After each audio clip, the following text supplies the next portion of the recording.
11 करोड रुपयाचं कर्ज आलं आणि त्यावेळेस मी लिटरली आमच्या ठाणा स्टेशनला आत्महत्या करायला गेलो होतो.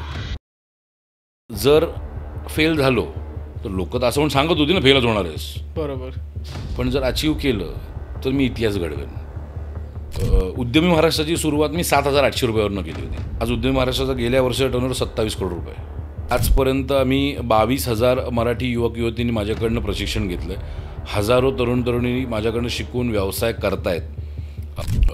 12.5 कोटींपेक्षा जास्त आहे, कारण माझ्या एका स्टुडंटनी 8.5 करोडचा रेव्हेन्यू केला आहे. अरे बापरे, वर्षभरात.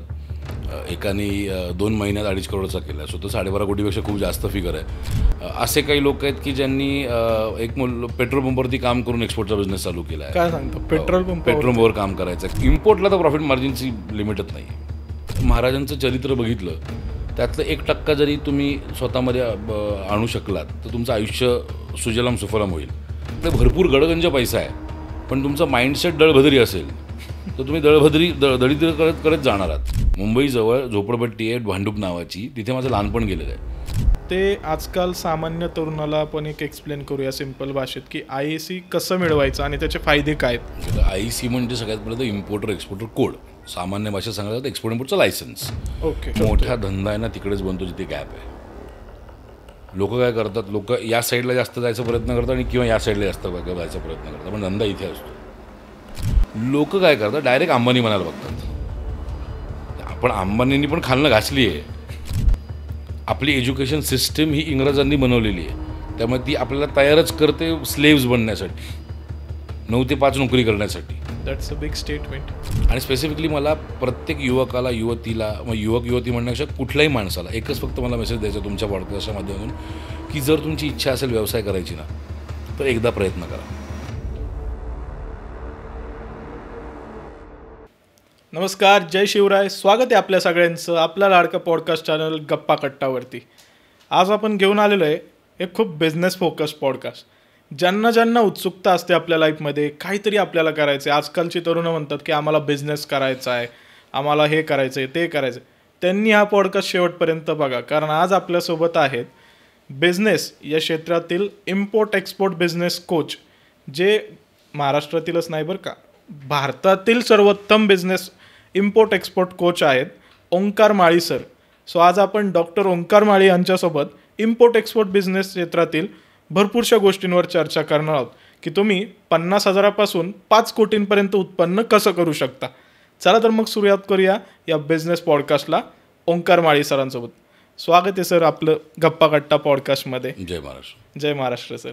सर, पहिलं तर एक छान वाटतंय की आज आमचा एक मराठी माणूस, एक मराठी तरुण भारताच्या बाहेरच्या ज्या काही गोष्टी आहेत, जे एक्सपोजर आहे तुम्ही घेतलेलं, ते आजकाल तरुणांना, गावाखेड्यातल्या येणाऱ्या लोकांना तुम्ही देताय आणि त्यांना एका ग्लोबल लेवलवरती सक्सेस अचीव करायला मदत करतात.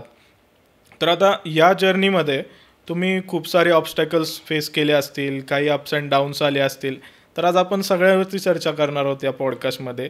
आणि कसे तुम्ही एक 50,000पासून चालू केलेल्या व्यक्तीला आज 5 कोटींचं निर्यात करण्यामध्ये सपोर्ट केलेला आहे, त्यांना मेंटरिंग केलेलं आहे. आणि महाराष्ट्रातलेच नव्हे तर तुम्ही भारतातले सर्वोत्तम कोच आहात आत्ता, बिझनेस कोचेस. म्हणजे तुमच्या सेमिनार्सला 2,000हून अधिक लोक आजकाल येतात अटेंड करायला, वर्कशॉप्स तुमचे.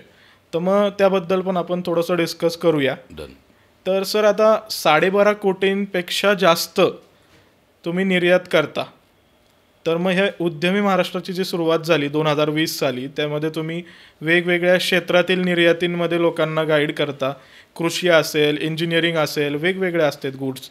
तर आता ह्यामध्ये 12.5 कोटींसारखा नंबर अचीव करणं एखाद्या डोमेनमध्ये किंवा त्याच्यापेक्षा जास्त नंबरही असू शकतो, तर हे कसं पॉसिबल झालं? 12.5 कोटींपेक्षा जास्त आहे, कारण माझ्या एका स्टुडंटनी 8.5 करोडचा रेव्हेन्यू केला आहे. अरे बापरे, वर्षभरात. एकाने 2 महिन्यात 2.5 करोडचा केला. सो तो 12.5 कोटीपेक्षा खूप जास्त फिगर आहे. हे अचीव करणं शक्य कसं झालं तर एक इंटेन्शन क्लिअर होतं.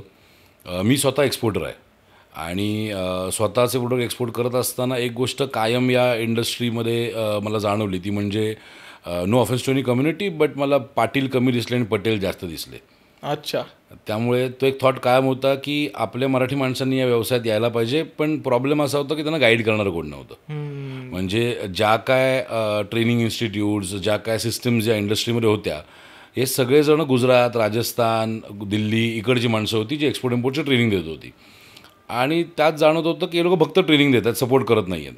ओके. म्हणून मग एक थॉट आला की आपण पण असं काहीतरी करावं की जे आपण बेस्ट करतो आहे ते आपण लोकांना शिकवावं. कारण मी ते अचीव केलेलं होतं, मी त्या सिस्टीममधनं गेलो होतो. त्यामुळे माहिती होतं पेन पॉईंट्स काय असू शकतात. म्हणजे मी अतिशय सामान्य घरातनं येतो, सो शून्यातनं मी माझं विश्व उभं केलेलं आहे. सो त्यामुळे तो मी उद्यमी महाराष्ट्राचा थॉट आला. आता नावातच आहे उद्यमी महाराष्ट्र, त्यामुळे एकच गोष्ट क्लिअर होती की एका मराठी माणसांनी इतर मराठी माणसांसाठी एक असा व्यवसाय उभा करावा, असं एक प्लॅटफॉर्म उभं करावं की जिथे खऱ्या अर्थाने उद्यमी महाराष्ट्र घडेल. म्हणून उद्यमी महाराष्ट्राची सुरुवात केली आणि सुरुवात केली 1 मे 2020ला महाराष्ट्र दिनाच्या दिवशी. आणि सुरुवात करताना ऑफकोर्स कोविडचा काळ होता. असं इतकं अपेक्षा पण नव्हती की इतकं मोठं होईल सगळं. पण काहीतरी करावं एका हेतूने ते चालू केलं. पण ते वाढत वाढत वाढत आता इतकं वाढलं आहे की आजपर्यंत आम्ही 22,000 मराठी युवक युवतींनी माझ्याकडनं प्रशिक्षण घेतलं आहे. हजारो तरुण तरुणींनी माझ्याकडनं शिकून व्यवसाय करतायत. काही लोक लोकलमध्ये करत आहेत, काही लोक इंटरनॅशनलमध्ये करत आहेत.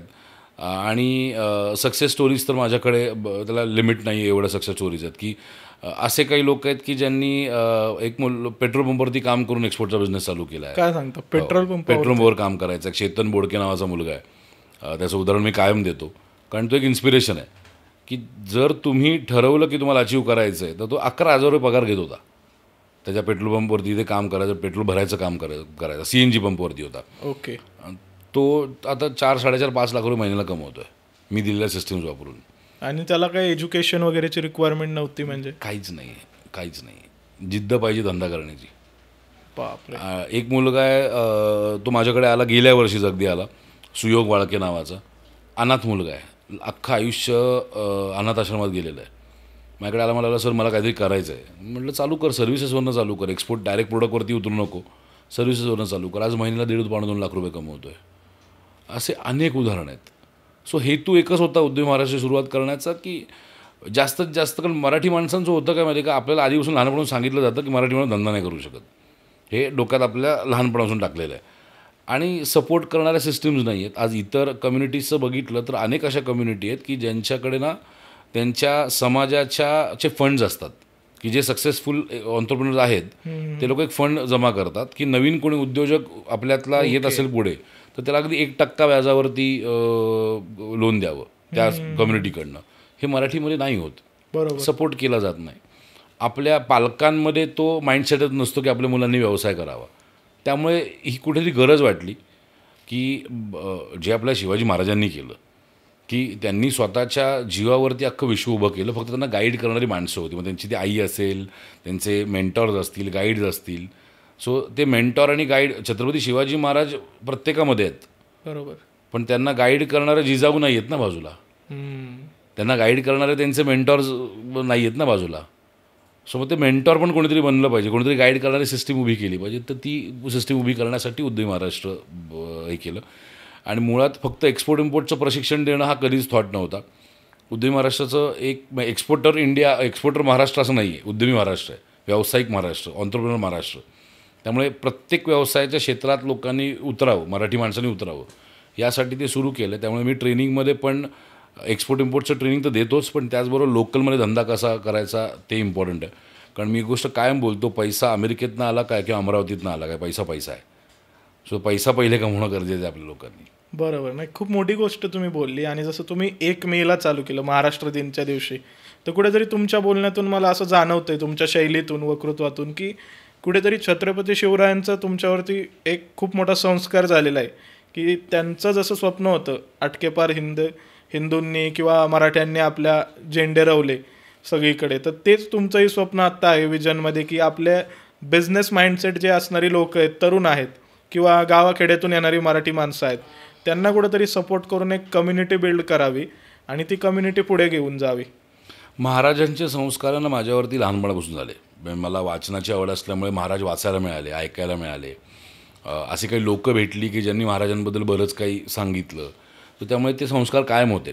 आणि आत्ता अख्खे महाराजांचं चरित्र बघितलं, त्यातलं 1% जरी तुम्ही स्वतःमध्ये आणू शकलात तर तुमचं आयुष्य सुजलाम सुफलाम होईल.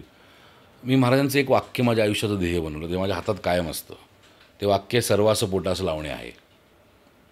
ते वाक्य माझ्या आयुष्याचं ध्येय बनवलं की मला आयुष्य माझं या एका वाक्यावरती जगायचं आहे की मराठीसाठी, महाराष्ट्रासाठी काम करेन आणि जास्तीत जास्त मराठी लोकांना पोटाला खऱ्या अर्थाने लावण्याचं काम करेन. आणि पोटाला लावणं म्हणजे कर्जमाफी करणं नाही, पोटाला लावणं म्हणजे त्यांना उचलून काय दानधर्म करणं नाही, तर त्यांना तयार करणं की ते स्वतःचं पोट कसं भरू शकतील. अच्छा, म्हणजे थोडक्यात स्वावलंबी करणं. स्वावलंबी करणं. Nice concept. सो हे वाक्य आहे किंवा ह्या सगळ्या गोष्टी आहेत. म्हणजे मलाही एक गोष्ट जी आवडते, म्हणजे जी मी स्वतः रिस्पेक्ट करतो आणि खूप आदराने ती गोष्ट स्वतःमध्ये करतो, की टाईम मॅनेजमेंट प्रिन्सिपल महाराजांचं जे होतं ते जरी आपण 1.1% जरी शिकलो तरी मला वाटतं आपण आपल्या लाईफमध्ये खूप प्रोग्रेस करू. कारण जेवढा टाईम मॅनेजमेंट त्यांचा एपिक होता, म्हणजे एकदम परफेक्ट टाईम मॅनेजमेंट होतं, ते जर आपल्याला मास्टर करता आलं तरी आपण बिझनेसमध्ये खूप लेवलवर प्रोग्रेस करू शकतोय. महाराजांचं फक्त टाईम मॅनेजमेंटच नाही, महाराजांचं पीपल मॅनेजमेंट खूप सुंदर होतं, नेटवर्किंग महाराजांचं सुंदर होतं. एखाद्या अडचणीच्या काळात वेळ कसा मॅनेज करून न्यायचं आणि ती सिच्युएशन कशी मॅनेज करायची, हे मॅनेजमेंट महाराजांकडनं शिकण्यासारखं खूप चांगल्या प्रमाणात होतं. लोकांना त्यांच्यातले गुण समजून त्यांना कुठलं काम द्यायचं, जे आपण आपल्या बिझनेस याच्यामध्ये ज्याला आपण SOPs क्रिएट करणं म्हणतो, राईट. ते SOPs क्रिएट करणं किंवा एक सेंटर किंवा second line of leaders create करणं ऑर्गनायझेशनमध्ये, जे अष्टप्रधान मंडळ होतं ते कसं क्रिएट करणं. सो बिझनेसच्या प्रत्येक फॅक्टरमध्ये महाराज वापरू शकता तुम्ही, महाराजांचा विचार वापरू शकता, पण त्याच्यासाठी महाराज समजणं गरजेचं आहे. बरोबर. म्हणजे फक्त शिवजयंतीला DJ लावून महाराज तुम्हाला नाही समजता येणार. महाराज खऱ्या अर्थाने समजायचे असतील तर गडकिल्ल्यांवर जाऊन महाराज चांगले समजता येतात, महाराजांचं चरित्र वाचून महाराज चांगले समजता येतात. आपल्याकडे प्रॉब्लेम काय माहिती का, फक्त शिवाजी महाराज की जय म्हटलं की आम्ही मराठी, हे जे आहे ना, हे चुकीचं आहे मला असं वाटतं. महाराजांचं जसं मी म्हटलं की मी एक वाक्य घेऊन आत्तापर्यंत 22,000 माणसं उभी केलीत, तर तुम्ही महाराजांच्या आयुष्यातलं एक एपिसोड जरी घेऊन त्यातनं पुढे जाऊन काहीतरी करू शकलात ना, तर बरंच मोठं काम उभं राहू शकतं. आणि मॅनेजमेंट नेक्स्ट लेवलचं मॅनेजमेंट स्किल्स होते महाराजांमध्ये. हां, म्हणजे फायनान्स मॅनेजमेंट बघा, त्या काळात finance अर्थनीती जी होती महाराजांची ती आजही शक्य नाही आहे सरकारला. आणि कुठल्याही युवकांनी महाराजांकडनं जे शिकणं गरजेचं आहे ना, की एखादी जर चुकीची सिच्युएशन आली, कुठल्या वेळेला माघार घ्यायची आणि कुठल्या वेळेला नाही बोलायचं, हे महाराजांकडनं शिकण्यासारखं आहे. बरोबर. आज आपल्याला वाटतं महाराज म्हटल्यानंतर मी उतरून डायरेक्ट मारामाऱ्या करेन किंवा तलवारी घेऊन फिरेन, हे महाराज नाही आहेत. महाराजांनी अनेक वेळेला खाली वाकलेले आहेत, महाराजांनी माघार घेतलेली आहे, की गडकिल्ले सुपूर्द केलेले आहेत, जी एवढी मेहनत करून पुरंदरचा तह, पण ते नंतर परत मिळवले पण. सो तुमचं विजन, एंड गोल काय आहे तो इम्पॉर्टंट आहे. स्टार्ट कुठनं करताय ते इम्पॉर्टंट नाही आहे, तुम्ही कुठे पोचू इच्छिता ते इम्पॉर्टंट आहे. म्हणजे एखाद्या ठिकाणी मला पोचायचं आहे तर ते पोचण्यासाठी मी रस्ता बदलेन, पण समजा मी मुंबईवरनं पुण्याला निघालो आहे, तर पुण्याला येण्यासाठी मला कळलं बाबा एक्सप्रेसवर ट्रॅफिक आहे, तर मी उतरून खाल्या जुन्या रस्त्याने येईन. बरोबर. अगदीच वर्स्ट केस सिनारी मी उलटा अख्खा फिरून कोकणातनं पुण्यात येऊ शकतो, पण मी पुण्यात पोचायचं हे मी डायव्हर्ट नाही करणार, जे महाराजांनी कधीच नाही केलं. राईट. आणि महाराजांचं सगळ्यात सुंदर हे म्हणजे का ना, 50 वर्षाचं आयुष्य. त्या 50 वर्षाच्या आयुष्यात त्या माणसाने काय काय केलं. मराठीचा शब्दकोश हा महाराजांनी बनवला. हो, बरोबर आहे. सो जे असतं ना की नाही बाबा मी आता खूप कंटाळलो आहे, माझ्याकडे वेळ नाही आहे, लोक माझ्याकडे येतात, सर आम्ही नोकरी करतो, वेळ नाही मिळत आहे. अरे 50 वर्षाच्या आयुष्यात त्या माणसाने एवढं सगळं उभं केलं, तर तुमच्याकडे वेळ नाही हे तुमच्याकडे कारणच असू शकत नाही. म्हणजे शब्दकोश उभे केले, लढाया केल्या, माणसं घडवली, समाजासाठी काम केलं, हे सगळं एकाच आयुष्यात त्या माणसाने केलं. म्हणजे जर महाराज चुकून मग जर 80 वर्ष जगले असते तर विचार करा आपण कुठे पोचू शकलो असतो. तर मला असं वाटतं की महाराज खऱ्या अर्थाने समजणं गरजेचं आहे. फक्त छत्रपती शिवाजी महाराज की जय म्हणून काय होणार नाही. आणि त्यातलं एक वाक्य फक्त मी त्या माणसाच्या आयुष्यातलं जगतो आणि मी हे करू शकलो आहे आत्तापर्यंत. काही करोडो रुपयांची उलाढाल होती आहे म्हणजे माझ्याकडनं शिकून. मी माझा त्यात काही रोल नाही. मी म्हणतो मला वरच्यांनी तो आशीर्वाद दिला आहे की तू फक्त लोकांपर्यंत पोच, लोकांना ते दे. सरस्वतीचा आशीर्वाद आहे, महाराजांचा आशीर्वाद आहे. बाकी त्यांचे स्किल्स आहेत.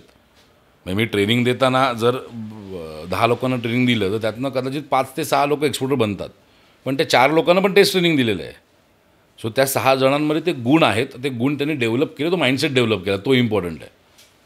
तो माइंडसेट पण मी देण्याचा प्रयत्न करतो. म्हणजे माझं कायम म्हणणं असतं की व्यवसाय म्हणजे 10% स्किल्स आणि 90% माइंडसेट.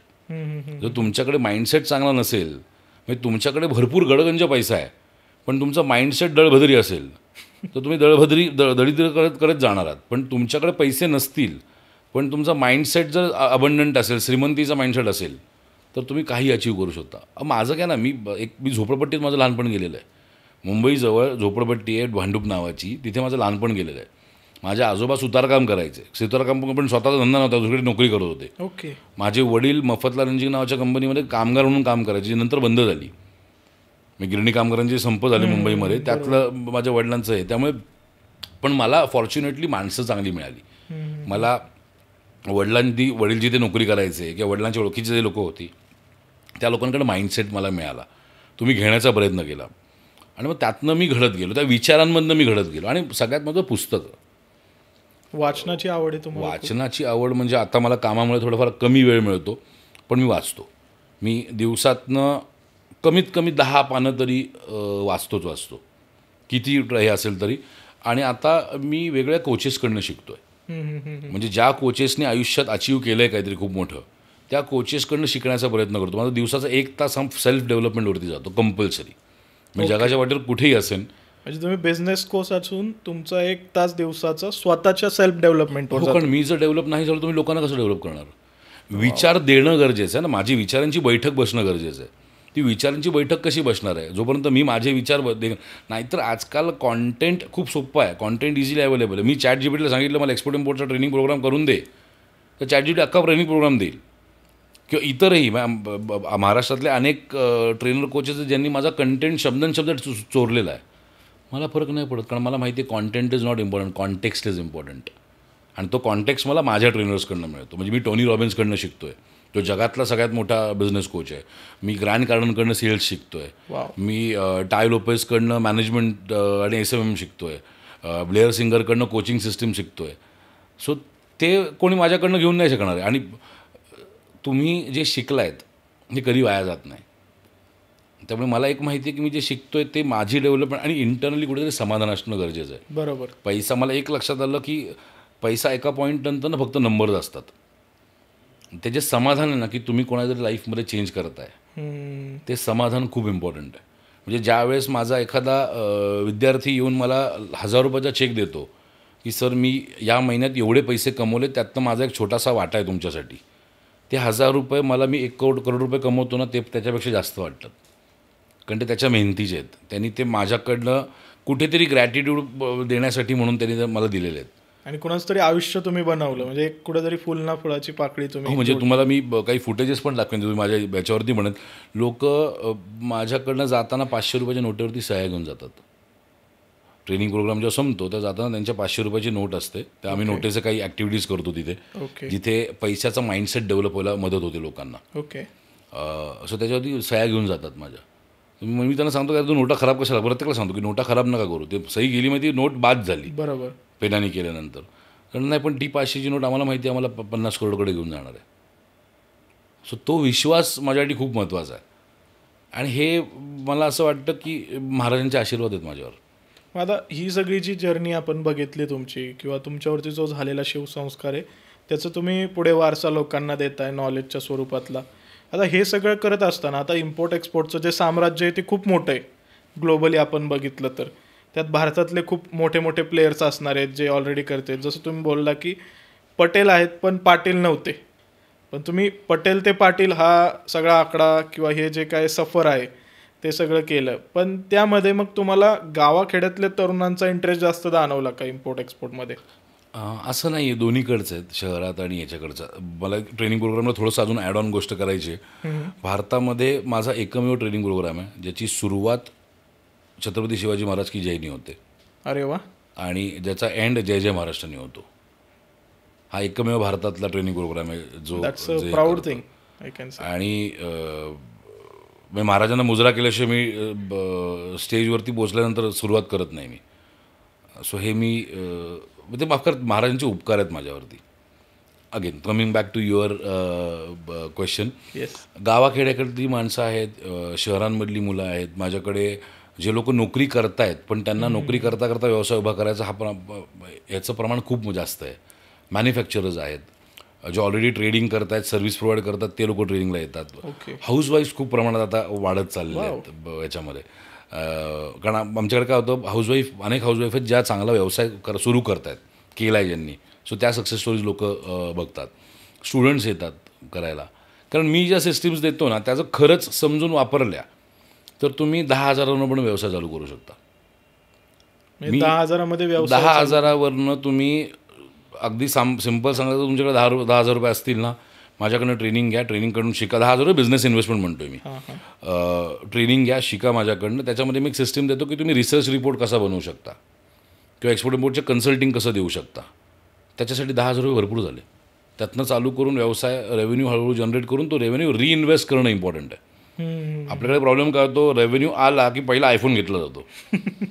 सो ते न करता तो बिझनेसमध्ये पैसा परत रिइन्व्हेस्ट करणं. मग मी उद्यमी महाराष्ट्राची सुरुवात मी 7,800 रुपयावरनं केली होती.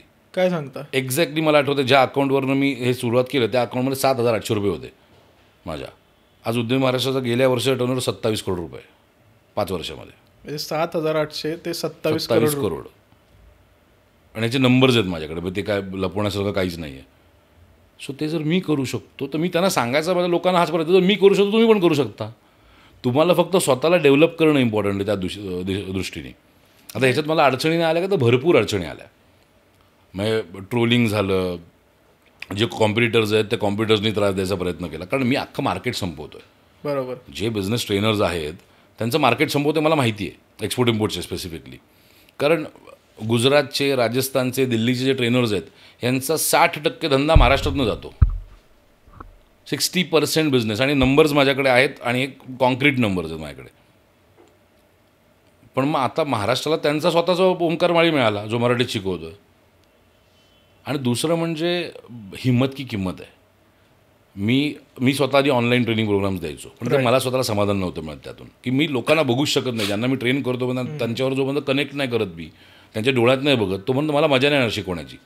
ते असं वाटतं मग ते कॅमेऱ्यावरती शिकवताना असं वाटतं मी देवाशी एकटाच बोलतो आहे. सो मग जेव्हा फिजिकल ट्रेनिंग प्रोग्राम करायचा विचार आला मला, माझ्या कोचेसनी काय शिकवलं तर अवकादीपेक्षा बाहेरचा विचार करायचा. बरं, म्हणजे थोडा एक्सप्लेन करू शकता काय? म्हणजे मी जेव्हा ट्रेनिंग प्रोग्राम घ्यायचा विचार केला तेव्हा आमचं ऑफिसमध्ये मीटिंग चालू होती टीमबरोबर.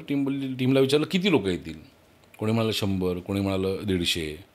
अगदीच एक्झॅक्रेटेड फिगर जी आली ती 200ची आली होती. ओके. मी म्हटलं तुम्हाला वाटतं आपण 200 करू शकतो, तुम्ही 200 करू शकता? ते बोलले हो. म्हटलं पुढच्या 800 आणायची जबाबदारी माझी.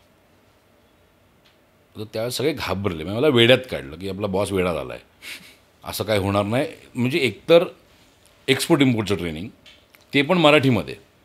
तर तोपर्यंत असं होतं की मराठी माणसं येतील, हा मला पहिला प्रश्न होता. घरच्यांना जे सांगितलं तर घरच्यांना मी बायकोला बोललो की म्हटलं असं असं प्लॅन आहे करायचा. तर हां 500-600 लोक येतील. मग ते मला बरं वाटतं म्हणून बोलले, मला पण कळलं त्यावेळेस. म्हटलं ही म्हणते 500-600, टीम म्हणते 200-300. आता इथे मी ना सगळ्यात सेफ पोझिशनला होतो की जर फेल झालो तर लोक तर असं म्हणून सांगत होती ना फेलच होणार आहेस. बरोबर. पण जर अचीव केलं तर मी इतिहास घडवेन. आणि तो इतिहास मी घडवू शकलो. पहिला ट्रेनिंग प्रोग्राम 1280 लोक होती.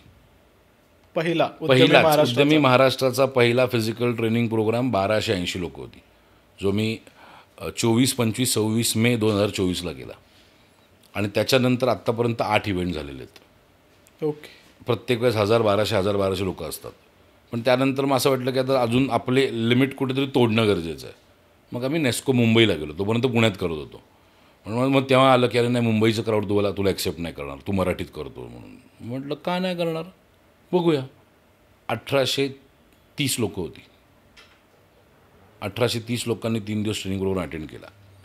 आणि सगळ्यात महत्त्वाची गोष्ट यातले तिकडे लोकांना नेटवर्किंग झालं.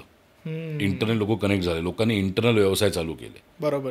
तर काही नासके आंबे असतातच की जे पहिले आल्यानंतर जेवण कसं चांगलं नाही आहे, लाईनीत एवढ्या वेळ उभं राहायला लागलं.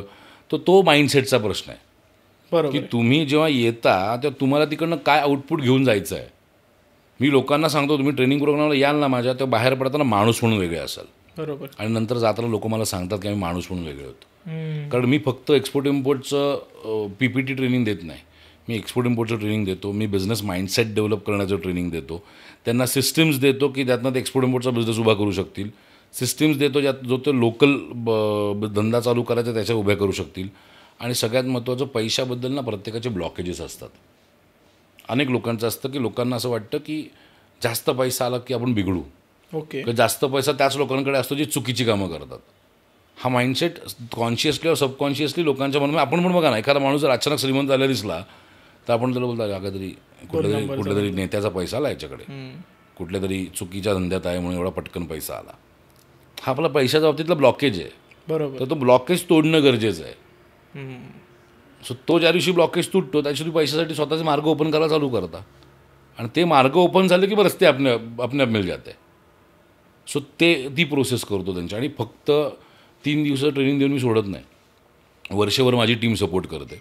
ओके. वर्षभर सपोर्ट केल्यानंतर वर्षातनं 2 वेळा आम्ही फिजिकल मीटअप करतो. एकदा गुरुपौर्णिमेला आणि एकदा दिवाळीच्या आसपास, की त्यावेळेस पण मी येत होतो. आणि मी माझं पर्यंत म्हणणं ऐकायचं की तुम्ही माझ्याकडे आलात ना, तुम्ही माझ्या फॅमिलीचा हिस्सा आहात. सो तुम्हाला व्हॅल्यू देणं. मी माझ्या कोचेसकडनं जे शिकतो, मी आज माझ्या स्वतःच्या ट्रेनिंगसाठी ही जी कोचेसची नावं घेतली मी, ह्यांना जवळजवळ माझे सगळे मिळून 50 ते 60 लाख रुपये जातात वर्षाला. बापरे. सो त्यांच्याकडनं जे मी शिकतो ते परत मी माझ्या कम्युनिटीसाठी घेऊन येतो. सो उद्यमी महाराष्ट्र माझ्याकडे धंदा नाही आहे, उद्यमी महाराष्ट्र माझ्यासाठी परिवार आहे. फक्त आता जो येतो त्याचं काम आहे की त्यांनी कनेक्टमध्ये राहणं. म्हणजे हे 22,000 लोक तुम्ही जे जोडलेले आहेत तेवढा मोठा परिवार आता तुम्ही स्थापन केला. हो, हा माझा स्वतःचा परिवार आहे. आणि त्याचबरोबर दर महिन्याला त्यांच्यासाठी काहीतरी ऑनलाईन इव्हेंट्स असतात की जिकडे मी व्हॅल्यू देण्याचा प्रयत्न करतो. काही स्पेशल सेशन्स होतात त्यांच्यासाठी. सगळ्यात महत्त्वाचं जे अख्खा भारतातला कुठलाही ट्रेनर कोच करत नाही, मी प्रत्येकाला 1 to 1 भेटतो. मी गेल्या 6 महिन्यांमध्ये ऑलमोस्ट 4,500 लोकांना 1 to 1 भेटलो आहे. आणि 1 to 1 जेव्हा भेटतो, जे भेटायला येतात त्यांचं आणि माझं आयुष्यभराचं नातं बनतं. कारण तिथे आम्ही धंदा डिस्कस करतो, तिथे त्यांचं पर्सनल लाईफ डिस्कस करतो. म्हणजे मी वेळेला सकाळी 7 वाजता मीटिंग चालू करतो, रात्री 2-2, 3-3 वाजेपर्यंत मीटिंग चालू असतात आणि लोक येऊन थांबतात. हे भारतातलं कोणी नाही करत आहे. भारत मी गॅरंटी देऊन सांगू शकतो. पण एवढं का, म्हणजे पर्सनली एवढं कनेक्ट का डेव्हलप करता तुम्ही? कारण आजकाल तुमचं काम आहे कोच असणं, तर बरेचसे कोच आहेत मार्केटमध्ये जे तुम्ही ट्रेनिंग देता, तुम्ही उपाय सांगताल किंवा सपोर्ट टीम असेल त्यांची ह्या सगळ्या गोष्टींना टेक केअर करायला. मग तुम्ही काय एवढं एफर्ट्स लावताय? एफर्ट्स लावण्याचं कारण एकच आहे की माझा का खूप क्लिअर आहे की मला पैसा हा माझ्यासाठी बाय प्रोडक्ट आहे. ओके. मला महत्त्वाचं तो माणूस घडवणं आहे. मी मगाशी जे बोललो की मला अकाउंटला जो 1 करोड रुपये येतात त्याच्यापेक्षा आनंद जेव्हा माझ्या स्टुडंटनी कमवलेल्या पैशात मला 1,000 रुपये तो देतो ना.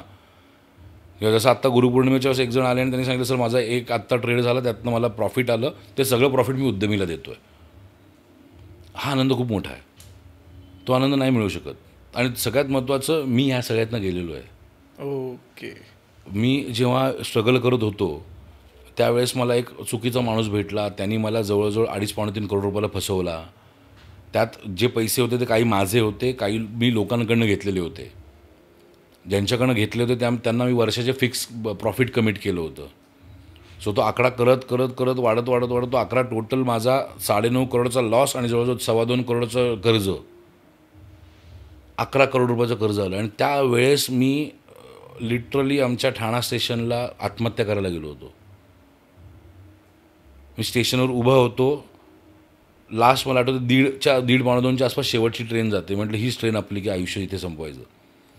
आणि उभा असताना मला अजूनही बोलताना माझ्या अंगावर शहार आला की तुम्ही ती गाडी आलेली दिसते मला लांबनं. आणि मला पटकन थॉट आला की तू हे करशील, तुझ्या त्या 2 मुलांचं निष्पाप जीवनाचं काय तुझं चूक आहे. त्यांना जन्माला तू बाप नसलेलं म्हणून जन्माला नव्हतं घातलं. आणि त्या मोमेंटला मी मागे फिरलो आणि मी ठरवलं की नाही, म्हटलं हे आपण आपल्यासाठी तर करूच, आपण लोकांसाठी ते करू. ही सिच्युएशन लोकांवर यायला नको कधी. आणि 2-2.5 वर्ष मी त्या डिप्रेशनमध्ये होतो पैशाच्या. मी ज्या वेळेस ते ठरवलं ना की आता मला हे फेडायचं आहे, मी जवळजवळ 1-1.25 वर्षामध्ये ते 11 करोड फेडून टाकले. फॅमिलीचा सपोर्ट मिळाला, मेहण्याचा सपोर्ट मिळाला, ऑफकोर्स तो इम्पॉर्टंट आहे. पण ते माझा का क्लिअर आहे की या सिच्युएशनमधनं अनेक लोक जात आहेत. ती सिच्युएशन त्यांना सपोर्ट करणारं कोण मिळत नाही. लोक बोलायला बाहेर घाबरतात की लोक त्याचा गैरफायदा घेतील, त्यामुळे लोक बाहेर बोलत नाहीत. आणि मग कुठेतरी आतमध्ये झुरत आयुष्य संपवतात किंवा होप सोडून देतात आयुष्यातले. म्हणजे माझ्याकडे एक कोविडच्या काळातलीच गोष्ट आहे. एक कपल आलं 1-to-1 मीटिंगच्या वेळेसच की आम्हाला तुमच्याशी बोलायचं. तर माझा एक बाजूला मित्र बसला होता. तो बोलला, सर आम्हाला एकट्याला बोलायचं. म्हटलं चला आपण बाहेर जाऊ. मी बाहेर घेऊन गेलो त्यांना आणि ते पाया पडायला लागले दोघं नवरा बायको. म्हटलं काय झालं, आणि रडायला लागले. म्हटलं काय झालं. ते बोलले, सर आम्ही नवरा चांगला MNCमध्ये नोकरीला होता, बायको पण त्याच MNCमध्ये कामाला होती. बायको प्रेग्नंट होती. नवऱ्याचा पगार चांगला होता. तेव्हा बायको बोलली की नवऱ्याला की आता मला प्रेग्नन्सीवरती लक्ष देऊ दे, तुझा पगार चांगला आहे तर मला काय इन्कमचा आपला प्रॉब्लेम नाही, सेविंग्ज आहेत, मी नोकरी सोडते. बायकोने नोकरी सोडली प्रेग्नन्सीमध्ये आणि नवऱ्याची पण नोकरी गेली. बापरे. नवरा बायकोनी दोघांनी प्रयत्न केले, सेविंग्ज वापरले, त्यात कोविडची एकदम वेव आली आणि दोघांनी ठरवलं की मला आत्महत्या करायची. तारीख ठरवली बायकोच्या वाढदिवसाच्या दिवशी आत्महत्या करायची आणि दोघांनी कंप्लीट पोटातल्या बाळासकट आयुष्य संपवायचं. हे त्यांनी सांगितलेलं मला किस्सा आहे. मी छत्रपती आई भवानीची शपथ घेऊन सांगतो, मी खोटं नाही बोलत आहे.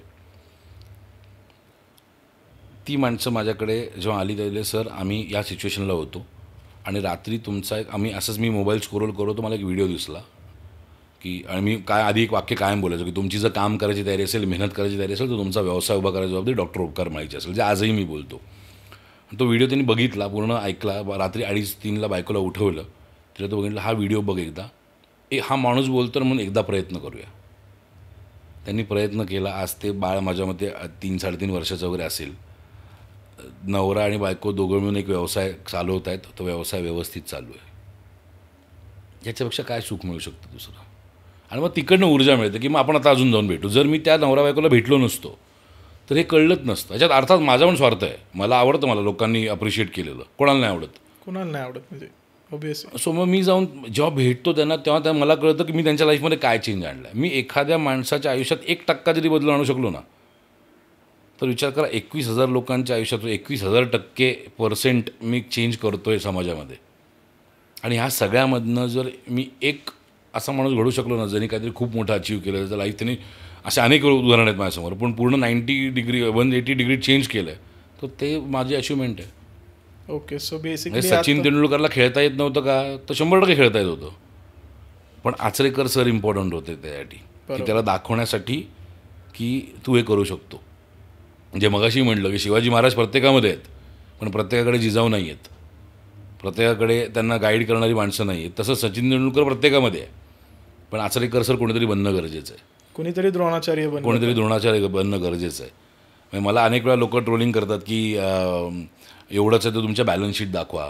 मी बॅलन्स शीट, माझ्यासाठी सगळ्यात मोठी बॅलन्स शीट आहे माझ्याकडनं ज्यांनी ट्रेनिंग घेऊन व्यवसाय चालू केलेत, हीच माझी मोठी बॅलन्स शीट आहे. माझ्या धंद्याची बॅलन्स शीट कशाला दाखवू? मी माणसं उभी करतो आहे, माणसं घडवतो आहे. ते काम माझ्यामध्ये, मला तरी असं वाटतं ते काम खूप मोठं आहे. राईट. म्हणजे बेसिकली आपण आत्तापर्यंत पाहिलं असेल की मॅन विथ विजन बोलतात, तर तुमच्यामध्ये मला असं दिसतं की man with vision and mission दोन्हीचं एक मिश्रित स्वरूप आहे. कुठेतरी तुम्ही एक मिशन घेऊन चाललाय की मी त्या पोझिशनला होतो, मी स्वतःला संपवणार होतो. असे किती लोक असतील जगात जे ह्या पोझिशनला येतात कर्ज घेऊन कुठल्याही प्रकारे. तर त्या लोकांना मी जर आज एक रे ऑफ होप देऊ शकलो आणि त्यांच्या लाईफमध्ये काहीतरी पॉझिटिव्ह चेंज करू शकलो, तर नक्कीच माझं आयुष्याचं उद्देश चांगलं आहे. कसं होतं ना, बाहेर काउन्सिलर्स भरपूर आहेत, पण त्या काउन्सिलरपर्यंत पोहोचण्यासाठी पण जी धमक लागते ती नाही आपल्यामध्ये, माझ्यामध्ये नव्हती. म्हणजे मी माझ्या घरातल्यांना सांगायला घाबरत होतो की मी आत्ता या सिच्युएशनमध्ये जातो आहे. घरातले सगळं झोपल्यानंतर मी रात्री रडत बसायचो. सो ते मला माहिती आहे त्यावेळेस काय असतं ते. आणि एक साधा फोन वाजला ना की छाती धडकी भरायची. मी ऑफिसमध्ये बसून रडायचो की आता कोण काय बोलेल. फॉर्च्युनेटली मला लोकांनी कधी शिव्या नाही दिल्या, पण ती सिच्युएशन तशी होती. लोकांची बोलण्याची पद्धत बदलली. जे लोक पायाला हात लावायचे त्यांची भाषा बदलली होती पैशासाठी. असं प्रत्येकाच्या आयुष्यात असेल. आणि त्यातनं माझ्यासाठी एक टर्निंग पॉईंट ठरला होता अमिताभ बच्चनचा इंटरव्ह्यू. अमिताभ बच्चनचा एक इंटरव्ह्यू झाला होता. अमिताभ बच्चन यांनी त्या इंटरव्ह्यूमध्ये सांगितलं होतं की कसे त्यांच्यावरती सिच्युएशन्स होत होत्या. त्यांनी ABCLमधनं प्रोडक्शन केलं, रिटायरमेंट घेतली होती, निघून गेले, आणि नंतर ही वेळ आली की लोक दरवाज्यावर येऊन शिव्या देतात. आई बहिणीवरनं शिव्या दिल्यात अमिताभ बच्चनला लोकांनी.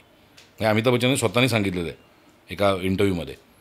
आणि मग त्यावेळेस अमिताभ बच्चनने कसं स्वतःहून उठून सकाळी यश चोप्रांकडे गेले आणि त्यांना सांगितलं माझ्याकडे काम नाही, मला काम द्या. किती मोठी गोष्ट आहे. एक लेजंड ॲक्टर काम हवं आहे म्हणून जातो यश चोप्रांकडे आणि सांगतो मला काम द्या, मला काम हवं आहे. It's a big thing. हाच फरक आहे अमिताभ बच्चन आणि राजेश खन्नामधला. दोघेही सुपरस्टार आहेत. राजेश खन्नाचे असेही काही किस्से आहेत की मी या सीनमध्ये हातात चप्पल घेणार नाही म्हणून बॉडी डबल वापरलं आणि त्या बॉडी डबलने हातात चप्पल घेऊन चाललेले आहेत. बापरे. राजेश खन्नांचा अर्थात तेही थोर ॲक्टर होते पण तेही कर्जातच होते जेव्हा एक्सपायर झाले तेव्हा. अक्षय कुमारने त्यांचा बंगला घेतला पण ते स्वतः कधी काम मागायला कोणाकडे गेले नाही. हेच अमिताभ बच्चन कर्जात गेल्यानंतर सिच्युएशनची जाण घेतली आणि जाऊन लोकांकडे काम मागितलं आणि नंतर त्यातनं कर्ज फेडलं. दोन माणसं दोघंही एका वरच्या लेवलला पोचलेली, दोघंही सक्सेसफुल, पण दोघांच्या ॲटिट्यूडमधला फरक, हा फरक खूप गरजेचा आहे समजणं. की एखादा माणूस खऱ्या अर्थाने टिकतो आणि का मोठा होतो. मोठा होणं प्रॉब्लेम नाही आहे, मोठा झाल्यानंतर ते टिकवणं गरजेचं आहे, जे बऱ्याच लोकांना जमत नाही. कन्सिस्टन्सी मेंटेन करता आली. Consistency maintain. बऱ्याच लोकांना पैसाचा माज येतो. मी देवाला जेव्हा रोज देवासमोर उभा राहतो, मी देवाला फक्त एकच सांगतो, मला जमिनीवर ठेव.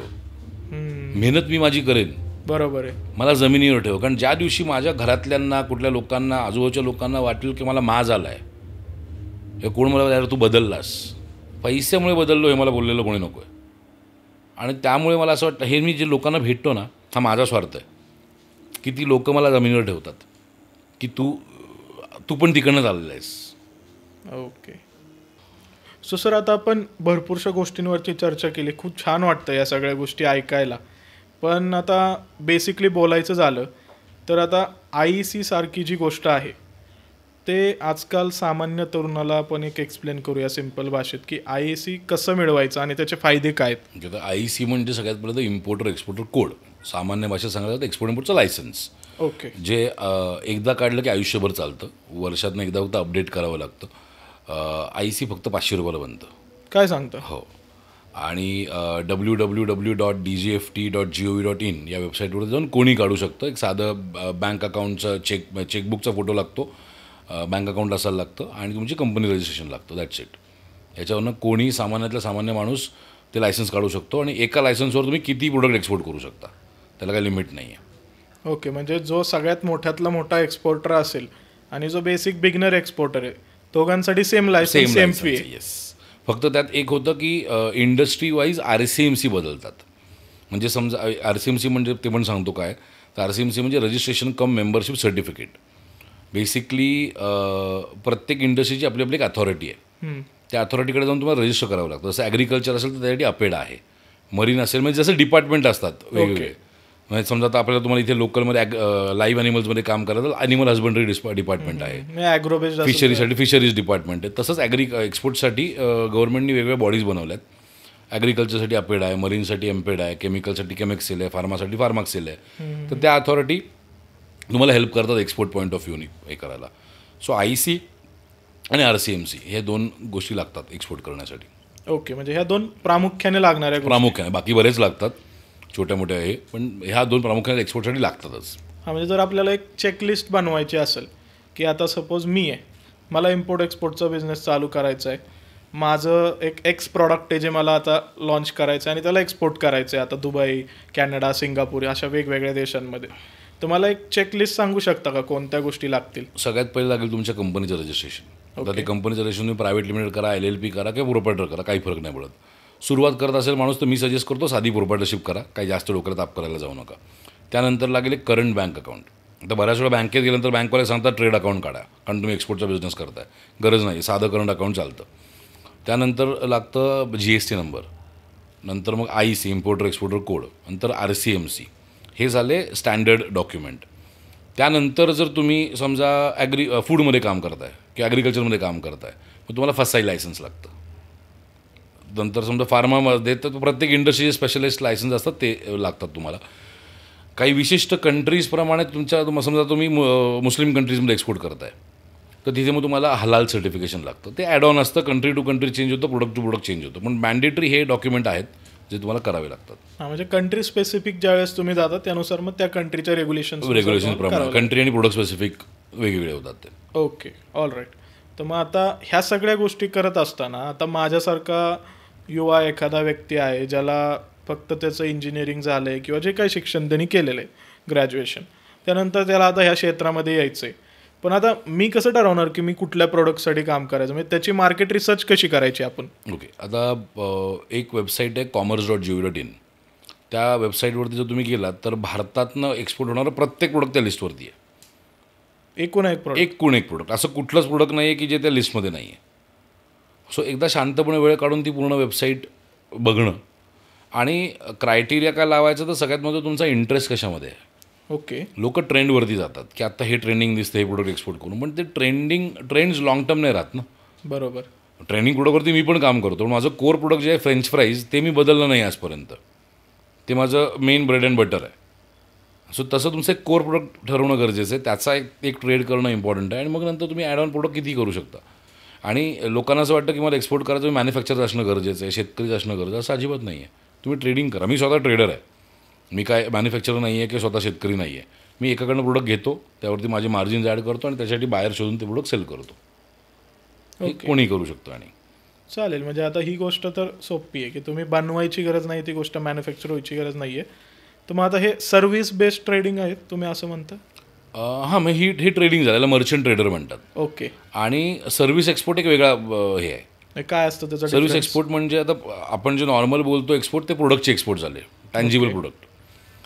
सर्व्हिस एक्सपोर्ट म्हणजे समजा तुम्ही डिजिटल मार्केटर आहात किंवा तुम्ही लेट्स अज्यूम सॉफ्टवेअर डेव्हलपर आहात, जे आपल्या मुंबई पुण्याकडे जे सॉफ्टवेअर कंपन्या आहेत, ह्या सगळ्या ज्या कंपनी इतर कंपन्यांना दुसऱ्या देशांमध्ये प्रोडक्ट त्यांच्या ज्या सर्व्हिसेस ऑफर करतात, हे सर्व्हिस एक्सपोर्ट झालं. किंवा आपण चित्रपट बघतो, चित्रपट बरेचसे वेगळ्या देशांमध्ये जातात, आपण म्हणतो ओव्हरसीज कलेक्शन एवढं तेवढं, ते सर्व्हिस एक्सपोर्ट झाली. फिल्म सर्व्हिस एक्सपोर्ट केली त्यांनी. ओके. तसे प्रत्येक सर्व्हिस एक्सपोर्ट होऊ शकते. म्हणजे अगदी समजा आपलं ताज हॉटेल असेल किंवा विट्स हॉटेल असेल, जे इंडिया बेस्ड हॉटेल्स आहेत, तिकडे येऊन जेव्हा फॉरेनर्स राहतात आणि ते जेव्हा इंटरनॅशनल करन्सीमध्ये पे करतात, इव्हन ती पण सर्व्हिस एक्सपोर्ट झाली. ओके. सो प्रत्येक सर्व्हिस एक्सपोर्ट होऊ शकते, प्रत्येक लिगल प्रोडक्ट एक्सपोर्ट होऊ शकतं. म्हणजे ही एक छोटी आयडिया असू शकते एखाद्या तरुणासाठी या आपल्या कन्व्हर्सेशनमधून की बाबा तुला प्रोडक्ट बनवायची गरज नाही, तो असा एखादा ब्रिज कर, गॅप कुठे दिसतोय तुला तो, आणि त्या सर्व्हिसला तू केटर करू शकतो. मोठा धंदा आहे ना तिकडेच बनतो जिथे गॅप आहे. लोक काय करतात, लोक या साईडला जास्त जायचा प्रयत्न करतात आणि किंवा या साईडला जास्त जायचा प्रयत्न करतात, पण धंदा इथे असतो. सो ती मधली गॅप आयडेंटिफाय करा. म्हणजे मी केलं. मी जेव्हा या इंडस्ट्रीमध्ये आलो तेव्हा माझ्याकडे पैसे नव्हते, भांडवल नव्हतं. मी ट्रेनिंग घेतलं. ज्यांच्याकडे ट्रेनिंग घेतलं त्यांनी सांगितलं आयुष्यभर सपोर्ट देऊ. त्यांचं आयुष्य 6 दिवसांनी संपलं. नंतर सपोर्ट काय मिळालं नाही. त्यांचं आयुष्य 6 दिवसांनी म्हणजे त्यांचं सपोर्टचं आयुष्य संपलं. सो मी आयडेंटिफाय केलं की या इंडस्ट्रीमध्ये असे अनेक लोक आहेत की ज्या लोकांकडे एक्सपोर्ट करायचं प्रोडक्ट आहे, म्हणजे स्वतः एक्सपोर्ट नाही करत, दुसरा कोणीतरी येऊन घेऊन जातो त्यांचं प्रोडक्ट एक्सपोर्ट करतो आहे. म्हणजे कुठेतरी त्यांच्या मनात एक असणार की माझं पण प्रोडक्ट एक्सपोर्ट करणं गरजेचं आहे. मी त्या लोकांना अप्रोच केलं. त्या लोकांना म्हटलं तुमचे लायसन्सेस काढा. ते लायसन्सेस बनवून द्यायला मी त्यांना पैसे चार्ज केले. असे मला आठवतं पहिले 2 महिन्यामध्ये 32 लोकांनी आमचे माझ्याकडे लायसन्सेस काढून घेतले, सगळे एक्सपोर्ट इम्पोर्टचे. प्रत्येकाला मी 10,000 रुपये चार्ज केले. माझ्याकडे 3,20,000चं भांडवल तयार झालं.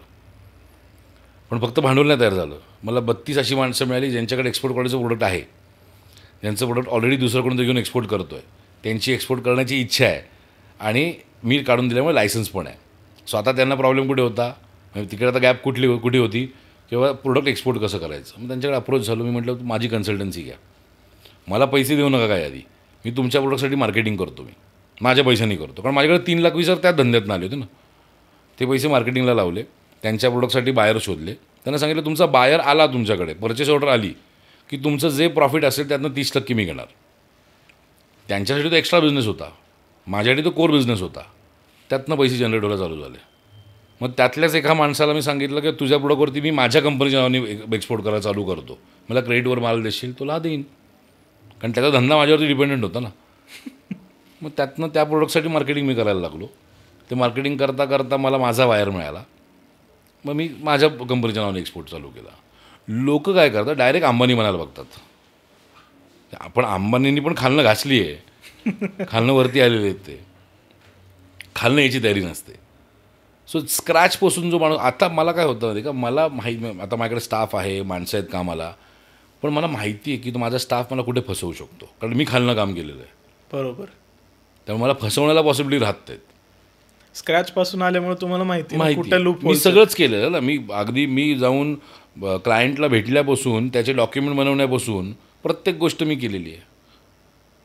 अगदी सप्लायरकडे जाऊन तासनतास बसणं असेल, RCMCच्या ऑफिसला जाऊन तासनतास बसणं असेल, हे सगळं मी केलेलं आहे. त्यामुळे मला स्टाफ फसवू शकत नाही. किंवा एखादा माझ्याकडे स्टुडंट येतो आणि मला सांगतो की तुमच्याकडे आम्ही ट्रेनिंग घेतलं पण माझं काय झालं नाही. मी सांगतो तू काय काय केलं ते दाखव. मी तुला पुढच्या 9 महिन्या 3 महिन्यामध्ये तू काय काय करायचं याचा रोजचा तुला चार्ट दिला होता. मला चार्टप्रमाणे दाखव तू काय काय केलं आहे. कारण मला माहिती आहे मी ज्या सिस्टीम सांगितल्यात त्या ज्यांनी वापरल्यात ते सक्सेसफुल झालेत.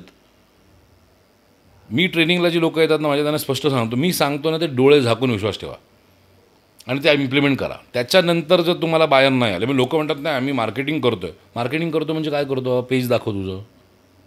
त्या पेजवरती फक्त तू happy Diwali, happy Makar Sankrant, happy हे करत असेल, तुला बाहेर मिळणारच नाही आहे. कारण मला माहिती आहे माझ्या सिस्टीम्स इतक्या स्ट्रॉंग आहेत ना. आणि मी जी सपोर्ट देतो, मी लाईफ टाईम सपोर्ट देतो. म्हणजे 2 गोष्टी, माझ्याकडे 3 दिवसाचं ट्रेनिंग आहे, त्याच्यामध्ये मी एक्सपोर्ट इम्पोर्टचं ट्रेनिंग देतो.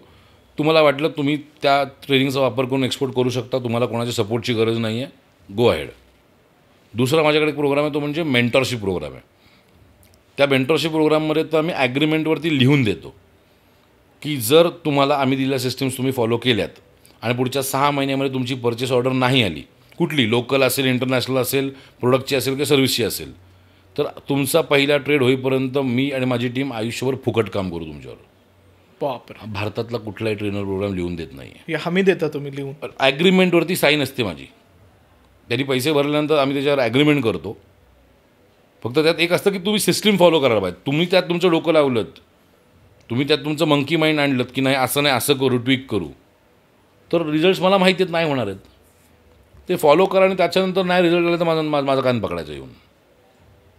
सर आता आपण भरपूरशा गोष्टींवर चर्चा करतोय, पण आता मला सांगा एखाद्या व्यक्तीकडे कमीत कमी पैसे आहेत, 10,000 15,000 जे काय असेल, त्या व्यक्तीने कसं ट्रेडिंग करायचं? ओके, आता आपण ना मी स्टेप बाय स्टेप सांगतो की 10,000 असतील तिथपासून कसं सुरुवात करता येईल. तर तुमच्याकडे 10,000 रुपये असतील तर तुम्ही एक्सपोर्ट इम्पोर्ट रिसर्च रिपोर्ट बनवायला चालू करा.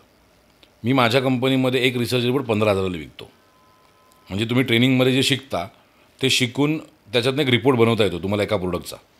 तो प्रोडक्ट रिपोर्ट लोकांचं काय होतं, बऱ्याच लोकांना बाहेर बिझनेस करायचा असतो, एक्सपोर्ट करायचा असतो, पण माहिती नसतं रिसर्च कसा करायचा. तो पेन पॉईंट आहे. तर तो पेन पॉईंट ग्रॅब करा आणि त्या लोकांना अप्रोच करा की तुमच्या प्रोडक्टचा अख्खा रिसर्च रिपोर्ट बनवून देतो. एक रिसर्च रिपोर्ट बनवायला 3 महिने जातात, पण तो बनल्यानंतर कमीत कमी पुढचे 2 वर्ष सेम रिपोर्ट तुम्ही विकू शकता. एक रिसर्च रिपोर्टचे तुम्हाला 15,000 15,000 मी चार्ज करतो. जे नवीन येत आहेत त्यांनी 10,000 रुपये चार्ज करावे. तर 10,000 फक्त महिन्याला 5 लोकं जरी मिळाली तरी 50,000 रुपये होतात. आता हे झालं त्यांच्याकडे 10,000ची इन्व्हेस्टमेंट आहे. समजा तुमच्याकडे 25,000 ते 50,000ची इन्व्हेस्टमेंट असेल, तुम्ही ड्रॉप शिपिंग किंवा ई कॉमर्सवरनं काम चालू करा. म्हणजे काय असतं ड्रॉप शिपिंग? ड्रॉप शिपिंग म्हणजे बेसिकली समजा तुम्ही मॅन्युफॅक्चर आहात, मला धंदा चालू करायचा आहे, तुमच्याकडे प्रोडक्ट आहे, मी तुमच्याकडे अप्रोच करतो, तुम्हाला सांगतो की बाबा तुमच्याकडचं जे प्रोडक्ट आहे ते प्रोडक्ट मला देऊ नका, त्या प्रोडक्टचे फोटो द्या, त्या प्रोडक्टचे डिस्क्रिप्शन द्या, मला डिटेल्स द्या, स्पेसिफिकेशन्स द्या. मी ते घेऊन सगळे ॲमेझॉन असेल, मेशो असेल अशा वेबसाईटवरती पोस्ट करतो, त्याचं एक प्रोफाईल क्रिएट करतो आणि त्याच्यासाठी मार्केटिंग चालू करतो. सो टेक्निकली तुमच्यासाठी मी काय बनतो, तो तुमचा मार्केटिंग एजंट बनतो. ते मार्केटिंग झाल्यानंतर समजा मला US मधल्या एका माणसाने ऑर्डर प्लेस केली, तर ती ऑर्डर प्लेस केल्यानंतर पैसे पहिले येतात. त्यात ऑप्शनच ठेवायचा ॲडव्हान्स पेमेंटचा. पैसे पहिले आले, समजा मी तुम्हाला ठरवलं की तुमच्याकडनं मी 1,000 रुपये प्रोडक्ट घेईन, ते मी तिकडे लावताना 1,000 रुपयाचे 1,000 रुपये ठेवणार नाही, मी तिकडे 1,400 रुपयाला टाकेन. सो 1,400 रुपयाचं प्रोडक्ट पहिले माझ्याकडे 1,400 रुपये येतात, त्यातले 1,000 रुपये मी तुम्हाला ट्रान्सफर करतो. 50 रुपये जे डिलिव्हरी पार्टनर आहेत त्यांना जातात. तुम्ही प्रोडक्ट रेडी करायला घेता, डिलिव्हरी पार्टनर तुमच्याकडून प्रोडक्ट उचलतो, पिकअप करतो आणि समोर डिलिव्हर करतो. माझं प्रॉफिट माझ्याकडे आधीच आलेलं आहे. आणि आता लोकांच्या मनात असं येत असेल की ह्याच्यातनं किती पैसा बनणार आहे. लोक 500-500 करोडच्या कंपन्या करत आहेत ड्रॉप शिपिंग मॉडेलमध्ये. तो अमन गुप्तानी बोट कशी चालू केली, बोट हा ब्रँड चालू कसा झाला, ई कॉमर्सवरूनच चालू झालेला आहे. बरोबर. किंवा एक परफ्यूमचा ब्रँड आहे, मला आता नाव नाही आठवत आहे, आय थिंक बेलाविटाने कसं चालू केलं, ऑनलाईनवरूनच चालू केलं, ई कॉमर्सवरूनच चालू केलं. असे हजारो उदाहरण आहेत आजच्या तारखेला.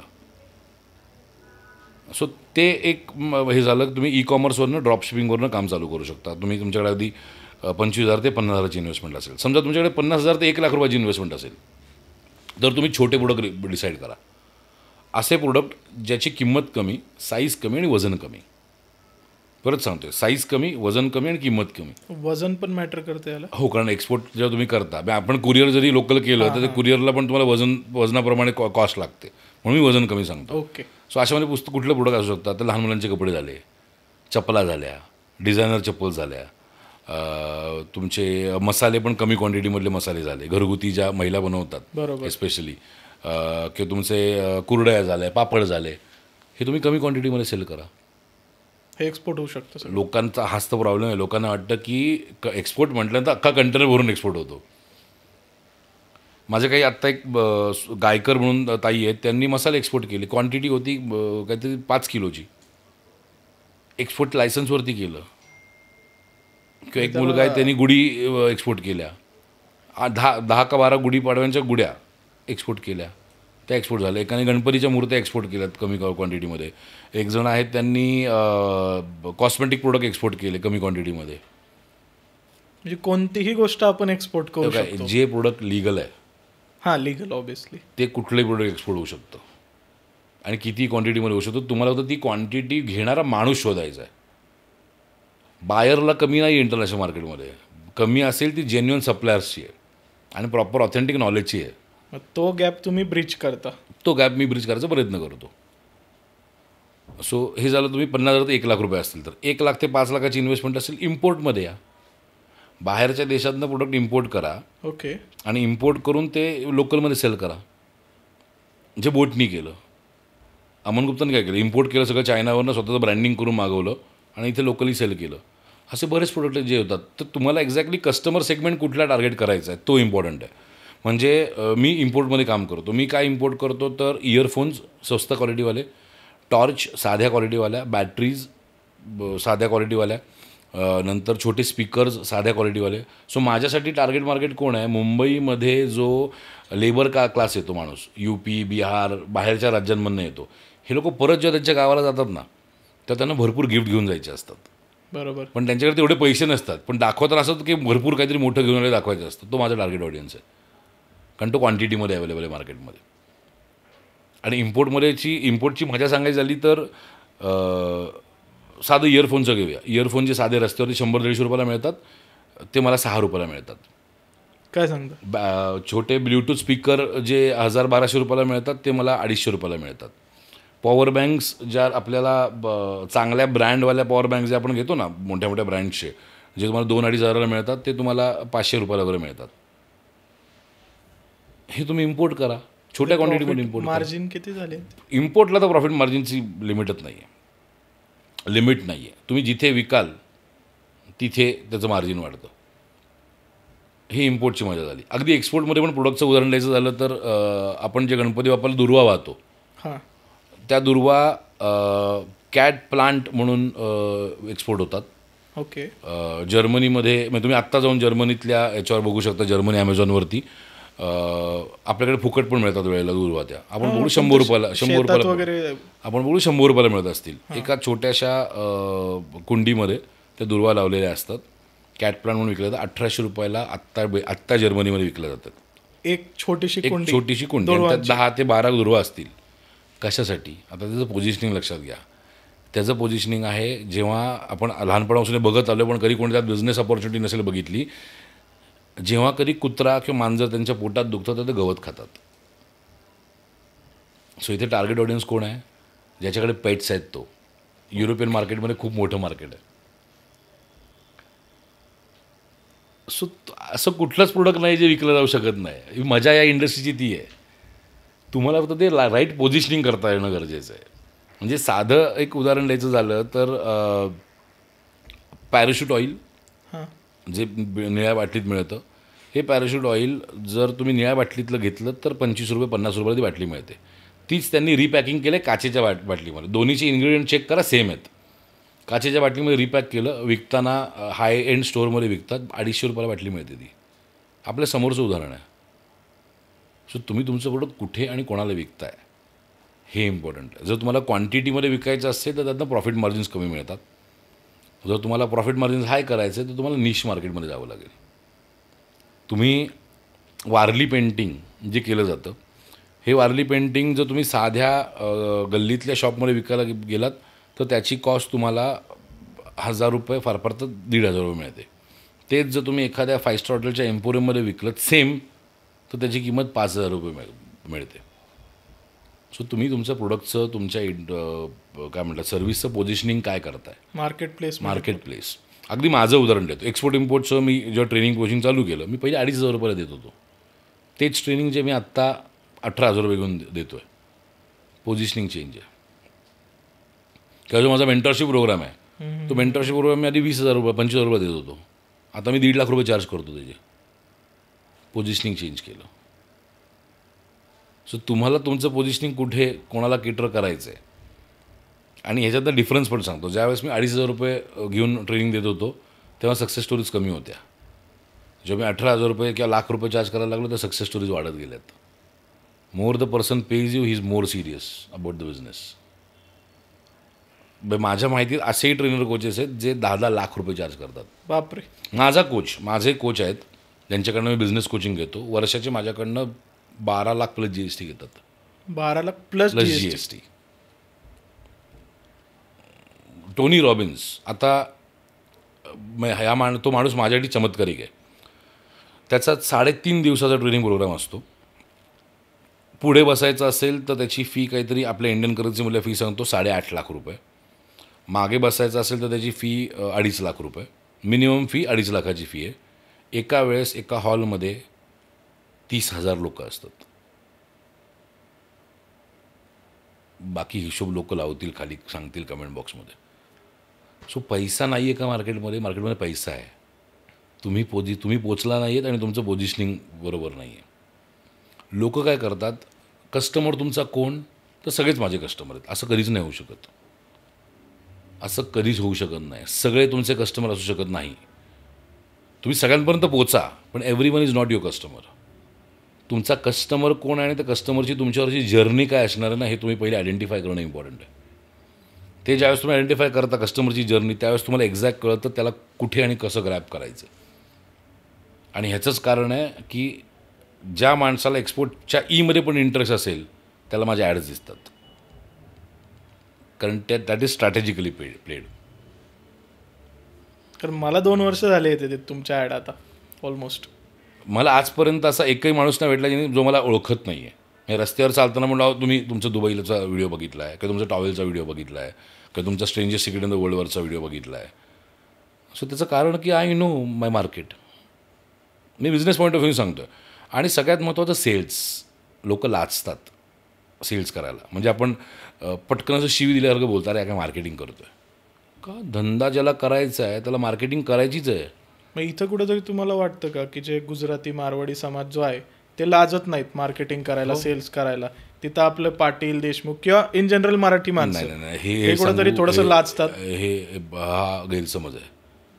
मराठी माणूस व्यवसाय करू शकत नाही हे जे पिकवलं ना ते आपल्या मराठी लोकांनीच पिकवलं आहे. गुजरातमध्ये सगळे धंदा करतात का. गुजरातमध्ये लोक नोकऱ्या नाही करत. गुजराती लोक राजस्थानमध्ये सगळे धंदा करतात. महाराष्ट्रात येऊन करतात नोकऱ्या. महाराष्ट्रात करतात. सो नोकऱ्या करतात. आपल्याकडचे पण बरेच चांगली नावं आहेत. मोठी नावं आहेत. अगदी छोटे व्यवसाय करणारे व्यवसाय करतात. शेतकरी आपला एक व्यापारीच आहे. वडापावची गाडी जो चालवतो तो पण व्यापारीच आहे. पानटपरी जो चालवतो पण एक व्यापारीच आहे. ती मराठीच माणसं आहेत ना. पण आपणच स्वतःला नाही रे मराठी माणसाला व्यवसाय जमत नाही. अरे का नाही जमत. करतायत एवढी उदाहरणं आहेत. तुम्ही ते उदाहरणं समोर आणत नाही आहात. तुम्ही त्यांचं मार्केटिंग करत नाही आहेत. आता काही लोक म्हणतात की टॉप 500 फोर्ब्स मॅगझिनमध्ये आपले मराठी लोक नाहीत. नसतील. कारण आपली सुरुवात थोडी उशिरा झालेली व्यवसायाकडे जाण्याची. गुजराती मारवाडी त्यांचं होतं काय म्हणजे समाजाबद्दल कुठलं हे नाही पण त्यांच्या मुलांना लहानपणापासून व्यवसायाचं बाळकडू दिलं जातं. मुलगा शाळेतनं निघाला की धंद्यावर बसलेला असतो. सकाळी संध्याकाळी जाऊन खेळत नाही कुठे. त्याला सांगितलं तर तू आपलं धंद्यावर जाऊन बस की तू तुझ्या गल्ल्यावर जाऊन बस. सो घरात जेवताना धंद्याबद्दल बोललं जाते. घरात काही नातेवाईक आले तरी धंद्याबद्दल बोललं जातं. तर तो बाय डिफॉल्ट नर्चरिंग होणार आहे त्या माणसाचं. आपल्याकडे काय होतं आपल्याकडे शेतकऱ्याच्या मुलाच्या समोर बोललं जातं की शेतकऱ्याचं कसं नुकसान होतं आहे. सरकारकडनं कसं सांगितलं गेलेलं कर्जमाफी झाली नाही आहे. तर त्याला त्या शेतकऱ्याच्या मुलाला शेतीबद्दल नोशियाच येणार आहे. कारण त्याचं नर्चरिंगच लहानपणापासून ते होतं आहे. आणि त्यासाठी म्हणून आम्ही आत्ता एक प्लॅटफॉर्म लॉन्च केला आहे. आत्ताची पिढी ठीक आहे, मी घडवायचा प्रयत्न करतो आहे, पण आता घडवणं गरजेचं आहे पुढची पिढी. त्यासाठी 12 वर्ष ते 18 वर्ष या वयामध्ये जी मुलं आहेत त्या मुलांना ऑन्ट्रप्रिन्युअल माइंडसेट आम्ही फ्री ऑफ कॉस्ट ट्रेन करतो आहे. ओके. आणि त्याचं प्लॅटफॉर्मचं नाव आहे ज्ञानमयो. की तुम्ही जर ज्ञानमयोवरती असाल, ज्ञानमयो काय बेसिकली तर बिझनेस आणि लाईफ कोचिंग एकाच प्लॅटफॉर्मवरती. म्हणजे बिझनेस मी आत्तापर्यंत एक्सपोर्ट इम्पोर्ट ट्रेनिंग कोचिंग देत होतो. बिझनेसचे पण इतर फॅक्टर आहेत की बाबा बिझनेस चालू कसा करायचा, असलेला बिझनेस वाढवायचा कसा, वर्षाचा 1 करोडचं रेव्हेन्यू कसं करायचं, टीम मॅनेजमेंट कशी करायची, फंडिंग म्हणजे एक्झॅक्टली शार्क टँकवालं फंडिंग नाही, पण पैशाची अरेंजमेंट्स कशी करायची, हे झालं बिझनेस साईड. म्हणजे बूटस्ट्रॅपपासून बूटस्ट्रॅपपासून कसं चालू करायचं. लाईफ साईडला माइंडसेट डेव्हलप कसा करायचा. एक गोष्ट कायम लक्षात ठेवा, your BD is equal to your PD. म्हणजे BD आणि PD थोडंसं. BD म्हणजे your business development is always equivalent to your personal development. Okay. तुम्ही personally as a business owner किती डेव्हलप होता याच्यावर डिपेंड करतो तुमचा बिझनेस कसा डेव्हलप होणार आहे. ज्या माणसाच्या पर्सनल लाईफमध्ये भसड आहे त्या माणसाच्या बिझनेसमध्ये पण भसड आहे. काढून बघा. ज्या माणसाच्या पर्सनल लाईफमध्ये प्रॉब्लेम्स आहेत, पर्सनली त्याची दळिद्री मेंटॅलिटी आहे, त्याचा बिझनेस पण दळबदरी पोझिशनला असतो. सो तुम्हाला ॲज अ बिझनेस ओनर तुमचं हे वाढवणं इम्पॉर्टंट आहे. कारण business is 90% about mindset and 10% about the skills.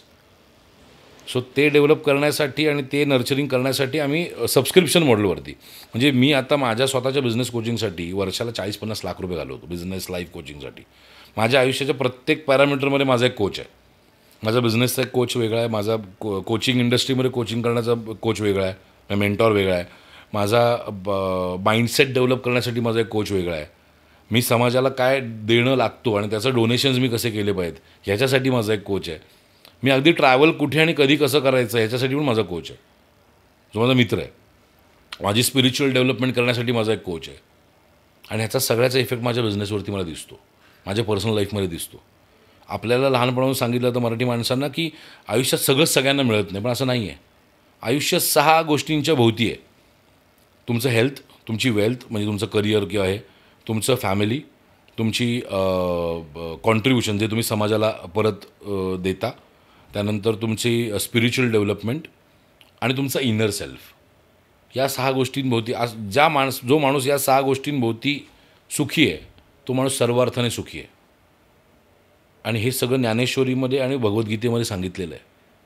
ते कसं सगळ्या गोष्टी तुम्ही बॅलन्स करू शकता ते आम्ही लाईफ कोचिंगमध्ये घेऊन येतो आहे. आणि ज्या गोष्टीला तुम्हाला बाहेर करायचे 10, 15, 20 लाख रुपये द्यावे लागतील ते आम्ही वर्षाच्या 18,000 रुपये घेऊन येतो आहे. की सामान्यातल्या सामान्य मराठी माणसाचं लाईफ आणि बिझनेस दोन्ही बॅलन्स होणं इम्पॉर्टंट आहे. आणि मग त्यांच्या घरात जर मुलं असतील तर त्या मुलांना बिझनेसचं माइंडसेट कोचिंग हे फ्री ऑफ कॉस्ट देणार आम्ही. बापरे. So that is my next vision जे मी घेऊन येतो आहे. की माझं एक क्लिअर आहे की जगभरातल्या मराठी माणसांमध्ये ही रुजवणं गरजेचं आहे की मी व्यवसाय करू शकतो आणि माझं आयुष्य सर्वार्थाने अबंडंट होऊ शकतं.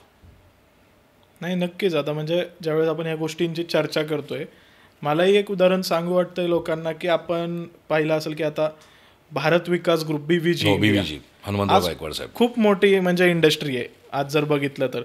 पण हनुमंतराव गायकवाड सरांनी तर ते चालू करताना त्यांनी टाटामधून चालू केलं होतं. लोकांना आजकाल वाटतं काय यार सफाई कामगारचं काम करतोय, काय कॉन्ट्रॅक्ट घेतलंय, पण आज तोच व्यक्ती करोडपती आहे. आज लाखोंहून जास्त लोक त्यांच्याकडे एम्प्लॉईड आहेत त्यांच्या बिझनेसमध्ये. आणि फक्त भारतात नाही जगभरात आहेत. आणि त्यांचं टार्गेट आहे की व्हाईट हाऊसला त्यांना सर्व्हिस करायचे आता. म्हणजे PM हाऊस पासून सगळे त्यांच्याकडे, एअरपोर्ट सगळेच आहे. क्लास A दर्जाचं भारतात जे काय आहे ते सगळं त्यांच्याकडे बिझनेस आज. सो ती कुठेतरी माइंडसेट मला वाटतं असं. हनुमंतराव गायकवाड सरांचं एक सांगतो, मला बऱ्याच वेळा त्यांच्यावर गप्पा मारायचा चान्स मिळाला. अरे वा. माणूस खऱ्या अर्थाने मोठा का असतो याचं कारण आहे की एम्प्लॉई हा माझा एम्प्लॉई नाही आहे, हा माझा फॅमिली मेंबर आहे. या हेतूने ते काम का त्यांनी बोलून दाखवलं नाही, पण त्यांचं जे वावरणं आहे त्यांच्या ऑर्गनायझेशनमध्ये त्यावरनं जाणवतं की त्या माणसाला कळकळ किती कडक आहे, किती स्ट्रॉंग कळकळ आहे. प्रत्येक माणसाबरोबर जो माणूस त्यांच्यावर काम करतो आहे त्या प्रत्येक माणसाचं कळकळीने चौकशी करणं, त्याच्याबद्दल विचारपूस करणं, त्याच्या लाईफमध्ये पर्सनल लाईफमध्ये त्याला ग्रोथ कशी मिळेल हे बघणं.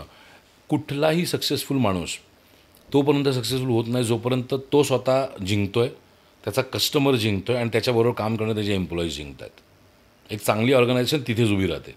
आज अंबानींकडे पण एखादा माणूस आला, ही स्ट्रॅटेजी मी पण वापरतो, एखादा माणूस त्यांच्याकडे एम्प्लॉय म्हणून आला तर ते काढत नाहीत त्याला, तो प्रोडक्टिव्ह असो किंवा नसो.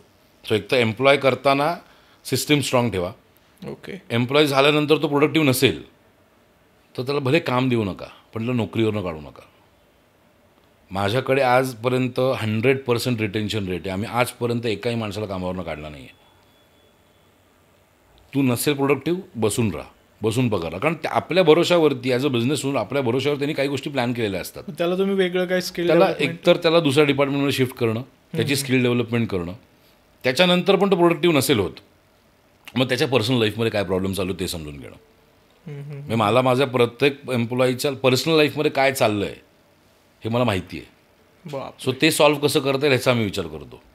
हो का, मी एक विचारायचं आहे की मी जर माझ्या एम्प्लॉईच्या पर्सनल डेव्हलपमेंटचा विचार केला ना, तर माझा एम्प्लॉई माझ्या कंपनी किंवा बिझनेस डेव्हलपमेंटचा विचार करेल. बरोबर. सो त्यामुळे उद्यमी महाराष्ट्र जे अचानक एकदम 5 वर्षात लोकांना दिसतंय समोर, त्याचं कारण ते की त्याचे रूट स्ट्रॉंग आहेत.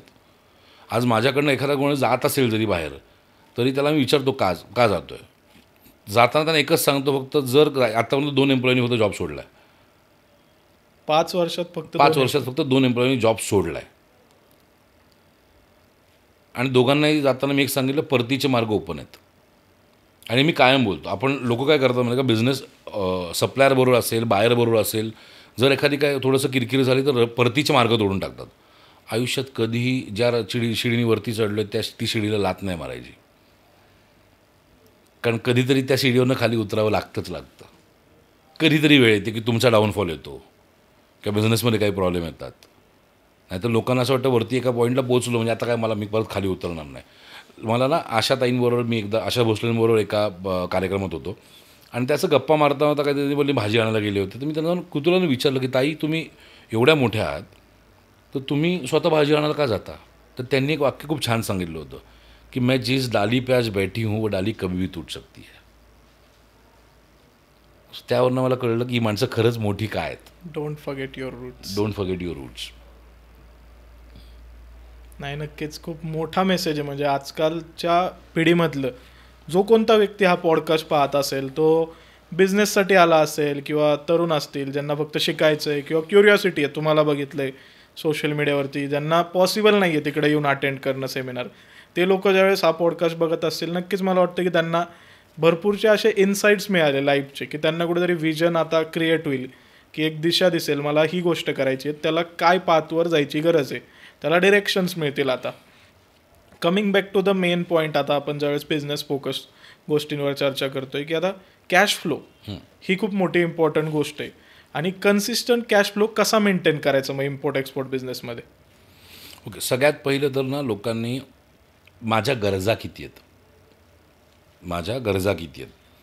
पर्सनल लेवलला मला महिन्याला माझ्या कंपनीतून किती पगार पाहिजे, किती पैसे पाहिजेत. म्हणजे फॉर एक्झाम्पल समजा मला माझ्या EMI, रेंट, घर खर्च आहे सगळ्याला मिळून मला महिन्याला ₹1,00,000 लागत असतील, तर तो ₹1,00,000 माझा पगार असला पाहिजे कंपनीतून. तुम्ही डायरेक्टली ₹10,000 प्रॉफिट झाला म्हणून ₹8,000 उचलले असं नाही होऊ शकत. गल्ल्यातनं खिशात टाकले हे नाही होऊ शकत. तुम्हाला जर बिझनेस मोठा करायचा असेल आणि कॅश फ्लो मॅनेज करायचा असेल तर लाईफचे जे 6-7 पॅरामीटर्स आहेत त्याला तुम्हाला खर्च किती येणार त्याचं पहिले एक बसून कॅल्क्युलेशन काढा. त्या कॅल्क्युलेशनवरनं मग लक्षात येईल की हा आकडा आहे मला. तर मग मला माझ्या कंपनीमधनं समजा ₹1,00,000 पगार घ्यायचा असेल तर माझ्या कंपनीमध्ये रेव्हेन्यू किती आला पाहिजे याचं कॅल्क्युलेशन काढा. मग जसं तुम्ही पर्सनलचा हिशोब काढला तसं कंपनीचा काढा.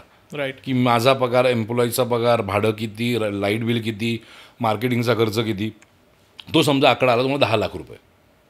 सो म्हणजे तुम्हाला लक्षात आलं मला वर्षाला ₹1,20,00,000 लागणारच आहेत काही झालं तरी.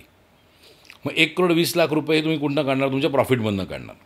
मग तिकडनं तुमच्या प्रोडक्टचं जे कॅल्क्युलेशन आहे त्याच्यावरती जा की मला समजा ₹1,20,00,000 वर्षाला काढायचे असतील, समजा माझं प्रॉफिट माझ्या प्रोडक्टवरनं 10% मिळतं आहे, म्हणजे मला कितीचा धंदा करायचा आहे? 120 करोडचा, 12 करोडचा. सो मग 12 करोडचा जर मला बिझनेस करायचा आहे तर मग तो बिझनेस करण्यासाठी मी मार्केटिंग कितीचं केलं पाहिजे? म्हणजे 5 ते 10% आलं पाहिजे. आयडियली 10 ते 15% मी सजेस्ट करतो. सुरुवात करताना 25% असला पाहिजे. मार्केटिंगचा एक्सपेन्स. सो मग मार्केटिंग ते करण्यासाठी किंवा मग समजा 12 करोडचा मला रेव्हेन्यू करायचा आहे, तर माझी पर पर्सन कॉस्ट किती आहे, पर पर्सन ॲक्विजिशन कॉस्ट किती आहे, पर कस्टमर ॲक्विजिशन कॉस्ट किती आहे, ती कॉस्ट काढा. त्याच्यावरनं मला लक्षात येईल मला किती लोकांपर्यंत पोचायचं आहे. तो एकदा आकडा तुम्हाला कळला की मला किती लोकांपर्यंत पोचायचं, किती सेल्स जनरेट करायचे आहेत. समजा तुमचे लक्षात आलं की मला वर्षभरामध्ये एक 10 लाख सेल्स जनरेट करायचे आहेत, तर मग महिन्याला किती करायचे आहेत, साधारणपणे 80 ते 90,000 समजा महिन्याला सेल करायचे आहेत, म्हणजे मला दिवसाला करायचे 3,000 सेल्स. तर मग 3,000 सेल्स मला दिवसाला करण्यासाठी मी लीड किती जनरेट करायचे आहेत. मला लक्षात आलं किंवा माझं समजा मार्केटिंगचं सगळं हे करून माझं कन्व्हर्जन रेशो 10% आहे, तर 3,000 लोक माझ्यापर्यंत येण्यासाठी मी 30,000 लोकांपर्यंत पोहोचणं गरजेचं आहे. मग ते 30,000 लोक माझी प्रायोरिटी आहेत माझं सगळं सायकल कंप्लीट करायला. हे कॅल्क्युलेशन बसून धंदेवाले करतच नाहीत. रँडम बिझनेस चालू केला जातो. जोपर्यंत तुम्ही मार्केटिंगचं प्लॅन नाही करत तोपर्यंत तुम्ही सेल्स तुमचा वाढू शकणार नाही. म्हणजे हवेत गोळी मारण्यात काय, हवेत गोळी मारणारा कुठलाही माणूस त्याला गोळीच बसते कधी धंद्यामध्ये, की धंदा हवेत जातो. सो तसं प्लॅनिंग नाही होऊ शकत. You have to set, you have to brainstorm first. म्हणजे मी एक्सपोर्ट इम्पोर्टमध्ये पण जे लोक येतात त्यांना सांगतो की तुम्ही पहिला महिना जो आहे तुमचा हा कम्प्लिटली ब्रेनस्टॉर्मिंगवरती घालवा. किंवा मी कुठल्या प्रोडक्टवरती काम करेन, कुठल्या टार्गेटेड कंट्रीवरती काम करेन, माझं मार्केटिंगचं बजेट काय असेल, त्याचं प्लॅनिंग काय असेल, माझ्या प्रोडक्टचे स्पेसिफिकेशन काय आहेत, कुठल्या लोकांबरोबर मी काम करणार आहे, ती लोकं कोण असतील, त्यांचं हे काय, मला पार्टनरची गरज आहे का, माझ्याकडे पैसे किती आहेत, हे सगळं प्लॅनिंग पहिल्या एका महिन्यामध्ये करणं गरजेचं आहे. दुसरा महिना जो आहे हा तुम्ही पहिला महिना प्लॅनिंग आणि स्वतःला कोच करण्यामध्ये, स्वतःचं कोचिंग करण्यामध्ये घालवणं गरजेचं आहे. दुसरा महिना हे 60% कोचिंग आणि 40% इम्प्लिमेंटेशनवरती जाणं इम्पॉर्टंट आहे. तिसरा महिनापासून पुढे 100% इम्प्लिमेंटेशनवरती जाणं गरजेचं आहे. आणि रोज तुमच्याकडनं मार्केटिंग झालं पाहिजे, रोज तुमच्याकडनं मार्केटिंगच्या सिस्टम्स आल्या पाहिजेत मार्केटमध्ये. रोज तुम्ही तुमच्या सप्लायर्स असतील, बायर्स असतील यांच्यावर फॉलोअप्स करणं गरजेचं आहे. आपल्याकडे मी बघितले लोक 2 वेळा फॉलोअप करताना मरू देणार नाही, तो माझी इंटरेस्टेड नाही. मी माझं सांगतो, मी एका माणसाला साधारणपणे अप्रोच करत होतो, त्या माणसाने जवळजवळ 8 महिन्यानंतर मला रिप्लाय केला की आम्हाला तुमच्या प्रोडक्टची गरज आहे. चायनाचं एक उदाहरण सांगतो. मला डिस्पोजेबल पॉवर बँक इम्पोर्ट करायच्या होत्या. म्हणजे मला असं वाटलं इंडियन मार्केटमध्ये चालेल डिस्पोजेबल, की तुम्ही 10 वेळा चार्ज केल्यानंतर ती पॉवर बँक फेकून द्यायची. ओके. 400 रुपयाची त्याची कॉस्ट इंडियामध्ये विकलं जाऊ शकत होती. तर मी एका सप्लायरवर तिकडच्या बोलवतो चायनामधल्या. ही गोष्ट आहे माझ्या मते 2012 की 13ची. तेव्हापासून आत्तापर्यंत तर मी त्याच्याशी बोललो, डिस्कशन झालं, कोटेशन्स दिलं, सगळं झालं. पण मी त्याकडे ऑर्डर दिली नाही त्याला मी. कारण मला लक्षात आलं इंडियन मार्केट त्या गोष्टीसाठी बनवलं नाही, की लोक बोलतील 400 रुपयाला ते घेण्यापेक्षा 1800 रुपयाला मी पॉवर बँक घेऊची लाईफ टाईम चालेल. म्हणून मला लक्षात आलं इंडियन मार्केट चालणार नाही. 2012चं उदाहरण तुम्हाला मी आता 2025मध्ये देतो आहे. तो माणूस तेव्हापासून आत्तापर्यंत दर दिवाळीला त्याचा मेसेज येतो, दर न्यू इयरला त्याचा मेसेज येतो, कधीतरी randomly hi good morning sir how are you असा मेसेज येतो चायनामधनं. सो तेव्हापासून आत्तापर्यंत तुम्हाला कनेक्टेड आहे. मी त्याला ऑर्डर दिली नाही आहे. सो जर मला आत्ता समजा त्या प्रोडक्टमध्ये काही काम करायचं असेल तर मी जाऊन अलिबाबा, गुगल याच्यावरती सर्च नाही करणार, मी डायरेक्टली त्याला मेसेज करेन. मी त्याचा कस्टमर नसताना पण तो रेग्युलरली माझ्यावर कॉन्टॅक्टमध्ये आहे. ही पॉवर आहे नेटवर्किंगची. ही नेटवर्क म्हणजे चायना मोठं झालं तो उगाच मोठं नाही. चायनाला शिवाय देऊन काय नाही होणार आहे. काही लोक असतात की चायनाचे प्रोडक्ट फोडा, हे फोडा, ते फोडा, ठीक आहे, ते त्यांच्या भावना असतील. पण जर खरंच चायनाला कॉम्पीट करायचं असेल ना भारताला, तर चायनाची माइंडसेट समजणं गरजेचं आहे. चायनाच्या एज्युकेशन सिस्टीममध्ये त्यांच्या मुलांना तयार केलं जातं ऑन्टरप्रेनर बनण्यासाठी. आपली एज्युकेशन सिस्टीम ही इंग्रजांनी बनवलेली आहे, त्यामुळे ती आपल्याला तयारच करते स्लेव्स बनण्यासाठी, 9 ते 5 नोकरी करण्यासाठी. That's a big statement. It's a big statement. It's need a fact. But it's harsh reality you can say. It's need a fact. आपल्याला तयारच केलं गेलेलं आहे की नोकरी कर, पाठांतर कर, घोकमपट्टी करा. प्रॅक्टिकल एज्युकेशन आहे कुठे आपल्याकडे? आपल्याकडे प्रॅक्टिकल एज्युकेशन नाही दिलं जात. जी आपली गुरु शिष्य परंपरा होती की नालंदा युनिव्हर्सिटीमध्ये जे शिकवलं जायचं, जी बरबाद केली खिलजीने, त्याचं कारण काय? ती एज्युकेशन सिस्टीम आणूनच द्यायची नव्हती, कारण दॅट वॉज प्रॅक्टिकलिटी बेस्ड. गुरु शिष्य परंपरा का संपवली गेली? कारण ती प्रॅक्टिकलिटी बेसवरती होती. म्हणजे फक्त इंग्रजांचंच नाही, इंग्रजांच्या आधी पण जे होते त्यांनी पण तेच केलं, ती एज्युकेशन सिस्टम संपवून टाकली आपली, जो आपला रूट्स आहे. सो मी जे मेंटरशिप देतो त्या मेंटरशिपमध्ये ते नालंदा युनिव्हर्सिटीमध्ये ज्या सिस्टम्स होत्या त्याच्यावरती मी स्वतः अभ्यास केलेला आहे.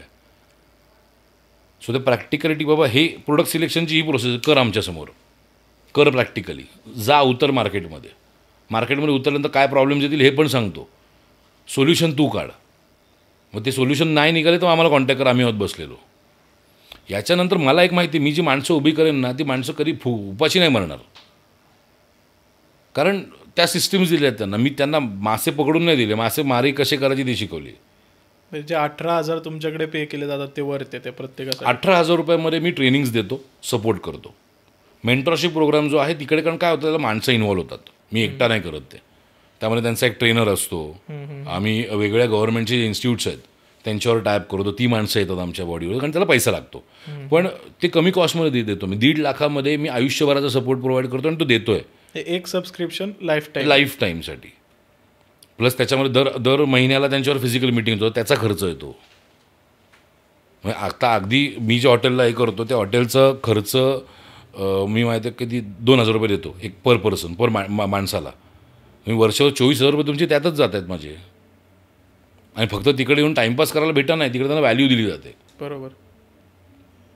सो त्या पद्धतीने काम चालतं. आणि मला ते एक डोक्यात खूप फिट आहे की नालंदा युनिव्हर्सिटीमध्ये ज्या पद्धतीने शिकवलं जायचं ती शिक्षणाची पद्धत मला व्यवसायामध्ये आणायची, आणि त्यासाठी मी ज्ञानमय चालू केलं. ओके. सो सर, आता आपण भरपूर अशा गोष्टींवर चर्चा केली आहे आणि एका पॉडकास्टमध्ये म्हणजे खूपच डिफिकल्ट आहे लोकांना इम्पोर्ट एक्सपोर्ट सगळं समजून सांगणं, पण बरेचशा फॅक्ट्स रिव्हील केलेल्या आहेत आपण. तर मला असं विचारायचं आहे की आता आपण खूप गुड साईड बघितलेली आहे, एखादी अशी डार्क रियालिटी आहे का इम्पोर्ट एक्सपोर्ट साईडची जी तुम्हाला वाटते की लोकांना माहीत असणं गरजेची आहे? हो, बेसिकली काय होतं ना, लोक जेव्हा इंडस्ट्रीमध्ये एंटर करतात, एंटर केल्यानंतर इम्पोर्ट एक्सपोर्ट लायसन्स वगैरे काढतात, तर काही अशा कंपन्या आहेत की ज्या हंटिंगच करत असतात, की नवीन माणूस आला आहे, मग त्याला ते लोक तुम्हाला अप्रोच करतात की आम्ही जर्मनी, एक गोरीबाई व्हॉट्सअपला मेसेज करते, ओके, की मी अमुक कंट्रीमधनं आहे, मग मी अमुक कंपनीची परचेस हेड आहे, आम्हाला एका प्रोडक्टची XYZ प्रोडक्टची गरज आहे, तर माझ्या कंपनीला ते हवं आहे. मी HR हेड आहे सांगते ती, तर मी माझ्या परचेसवाल्यांना सांगता तुम्ही माझ्यावर धंदा कराल का, आम्ही तुम्हाला महिन्याला 25 लाखाच्या 30 लाखाच्या ऑर्डर देऊ. इथपर्यंत सगळं ठीक असतं. ते लोक मग ॲग्रीमेंटची कॉपी पाठवतात की आम्ही तुमच्यावर ॲग्रीमेंट करू. प्रोडक्ट काहीतरी लिक्विडचं काहीतरी प्रोडक्ट असतं, आणि मग नंतर ती सांगते की काम करा, हे प्रोडक्ट आमचा एक सप्लायर आहे इंडियामधला, त्याच्याबरोबर तुम्ही त्याच्याकडनं घ्या प्रोडक्ट, तो तुम्हाला ते प्रोडक्ट आणून देईल, त्याचा एक तो प्रोडक्ट तुम्हाला, प्रोडक्टचे काय पैसे द्यायचे नाही आहेत तुम्हाला. इथपर्यंत माणसाचा विश्वास बसलेला असतो की बाई ॲग्रीमेंट करते, प्रोडक्टचं सॅम्पल आपल्याला फुकट आपल्याकडे आणून देतं आहे. नंतर मग तिचा एक ट्विक कुठे येतो की ह्याच्यासाठी ना तुम्हाला एक लॅब टेस्टिंग करायला लागेल. तो लॅब टेस्टिंगवाला माणूस तुमच्याकडे येईल, त्या लॅब टेस्टिंग रिपोर्टसाठी 3.5 लाख रुपये खर्च येईल. आणि बरेच लोक फसतात याला, माझे अनेक स्टुडंट फसलेले आहेत. स्कॅम आहे हा स्कॅम आहे. याच्यात एक आता लॉजिकल जर गोष्ट लावायची झाली, एक तर बाई तू ऑलरेडी त्या देशात बसलेली आहेस, बरोबर आहे, तुला तुझ्या नावावर एम्प्लॉय म्हणून इम्पोर्ट नाही करता येऊ शकत, तुझ्या घरातल्यांच्या नावावर इम्पोर्ट कर, कारण सप्लायर पण तुझ्याकडे तुझा आहे, बरोबर आहे, तुझ्याकडे प्रोडक्टची ऑर्डर तुझ्याकडे समोर आहे तुझ्या, मग तुला गरज काय माझी. हे लोक लॉजिकल गोष्टी विचार करत नाहीत आणि फसतात, आणि अनेक लोक फसले आहेत माझ्यासमोर. त्यामुळे एक सिम्पल याला फंड आहे की जर असं काय समोर आलं, आणि माझे जे स्टुडंट त्यांना समोर सरळ सांगतो की जर असं काय आलं तुमच्यासमोर, एकदा आमच्या टीमबरोबर कन्सल्ट करा. पण लोकांना वाटतं आम्ही बाहेर ढापू, लोकांना वाटतं आम्ही तुमच्या बाहेर चोरून घेऊन जाऊ. मला काही घेणं नाही आहे. आणि जर समजा स्टुडंट नसाल, माझ्याकडनं शिकलेलं नसाल, तर ॲटलिस्ट त्यांचं व्हेरिफिकेशन प्रॉपर करून घ्या.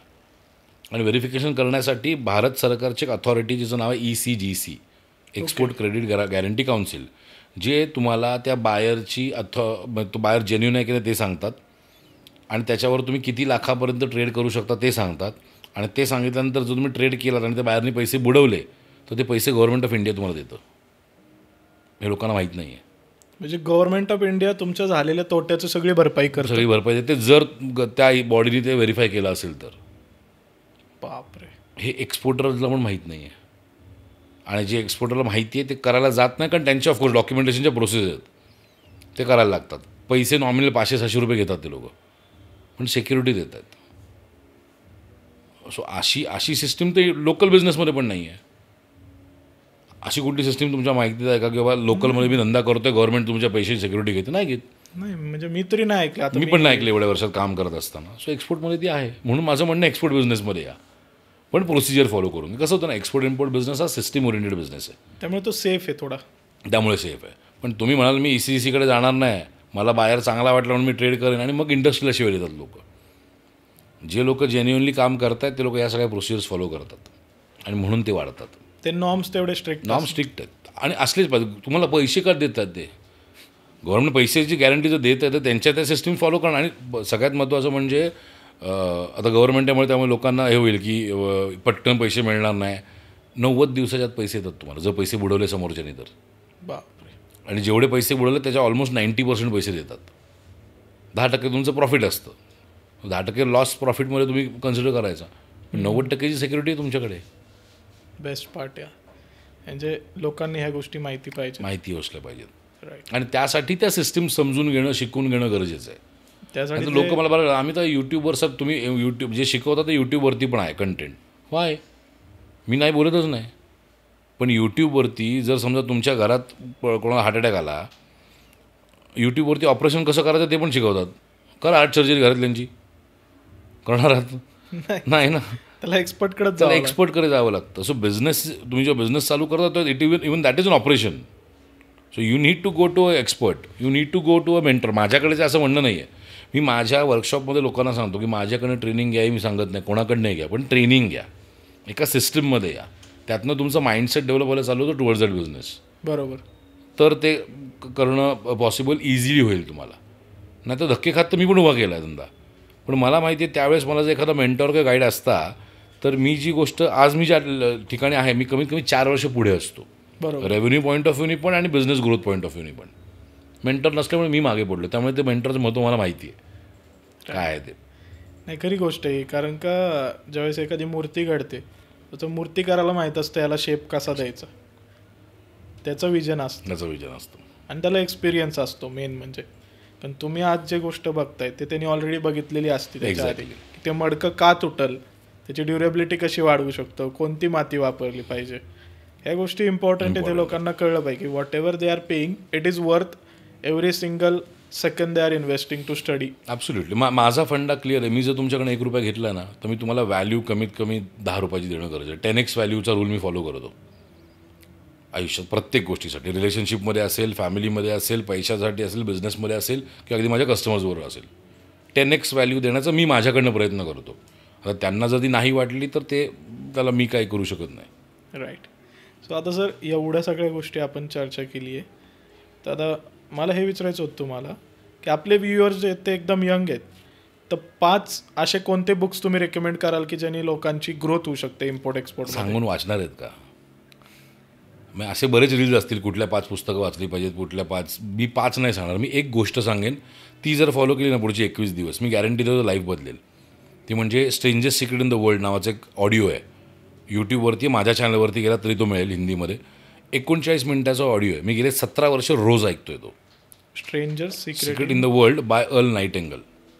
किंवा माझं ओमकार हरिमाळ यूट्यूब चॅनल, त्याच्यावरती गेलं तर पहिलाच व्हिडिओ तो दिसेल. त्या ऑडिओने माझं आयुष्य बदललं. असं म्हटलं जातं जगातले सगळ्यात जास्त श्रीमंत त्या ऑडिओनी घडवलेत. म्हणजे मार्क झुकरबर्गपासून ते आपले मायक्रोसॉफ्टचे फाउंडर, तिथपासून अब्राहम लिंकनपासून सगळेजण तो ऑडिओ ऐकत आहेत. बराच जुना आहे ऑडिओ, 1960s मधला वगैरे ऑडिओ आहे तो.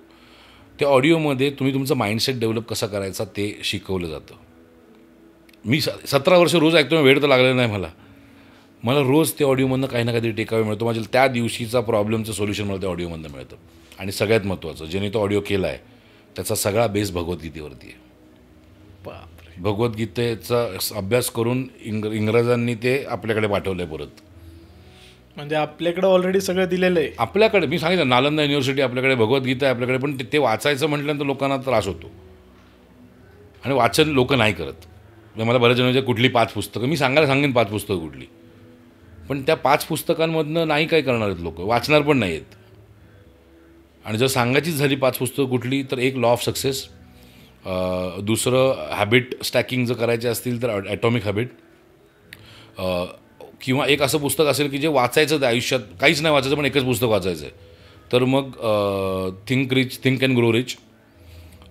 चौथं पुस्तक जे मला असं वाटतं ते छत्रपती शिवाजी महाराजांची काय म्हणतात बायोग्राफी.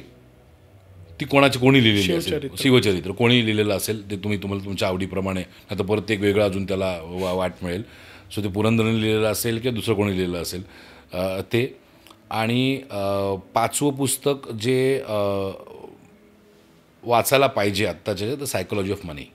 हां, मी हेच विचारणार होतो की तुम्ही ते रेकमेंड करता का बुक? सायकोलॉजी ऑफ मनी ही 5 पुस्तकं अगदीच एकच वाचायचं असेल आयुष्यात, बाकी काही दुसरं वाचायचं नाही आहे तर एक तर stranger secret in the world किंवा लॉ ऑफ सक्सेस ही पुस्तकं. पण तो एक ऑडिओ आहे ना, एक महाराजांचं चरित्र सोडलं तर बाकी सगळ्यांचं जिस्त एका ऑडिओमध्ये, बाकी 4ही पुस्तकांचं. बापरे. आणि महाराज समजून घ्या, बाकी त्याच्यापुढे काही समजायची वगैरे वाचायची गरज नाही आहे. आता खूपच स्ट्रॉंग मेसेज दिलेला आहे. म्हणजे आता याच्यापेक्षा म्हणजे काय वेगळं आपण लोकांना सांगण्याची गरजच नाही आहे की महाराष्ट्रातल्या लोकांसाठी महाराज ही किती अस्मितेचा विषय, गर्वाचा विषय. फक्त त्यांना थोडंसं समजून घेतलं, त्यांचे विचार गर्वाच्या विषयापेक्षा तुझा शिकण्याचा विषय बनवला ना तर आयुष्य बदलू शकतं. नक्कीच. त्यांचे जे काही क्वालिटीज आहेत, जे काही एक्सपर्टीज आहेत, त्यातली एक क्वालिटी आपण 0.1% जरी स्वतः एम्प्लिफाय करायला बघितलं तरी बरोबर. एक जरी गुण व्यवस्थित झाला ना आपल्यावर, एक गुण महाराजांच्या 50 वर्षाच्या आयुष्यातला 5 दिवस जरी आपल्या आयुष्यात आले ना तरी एखाद्या माणसाचं आयुष्य घडू शकतं.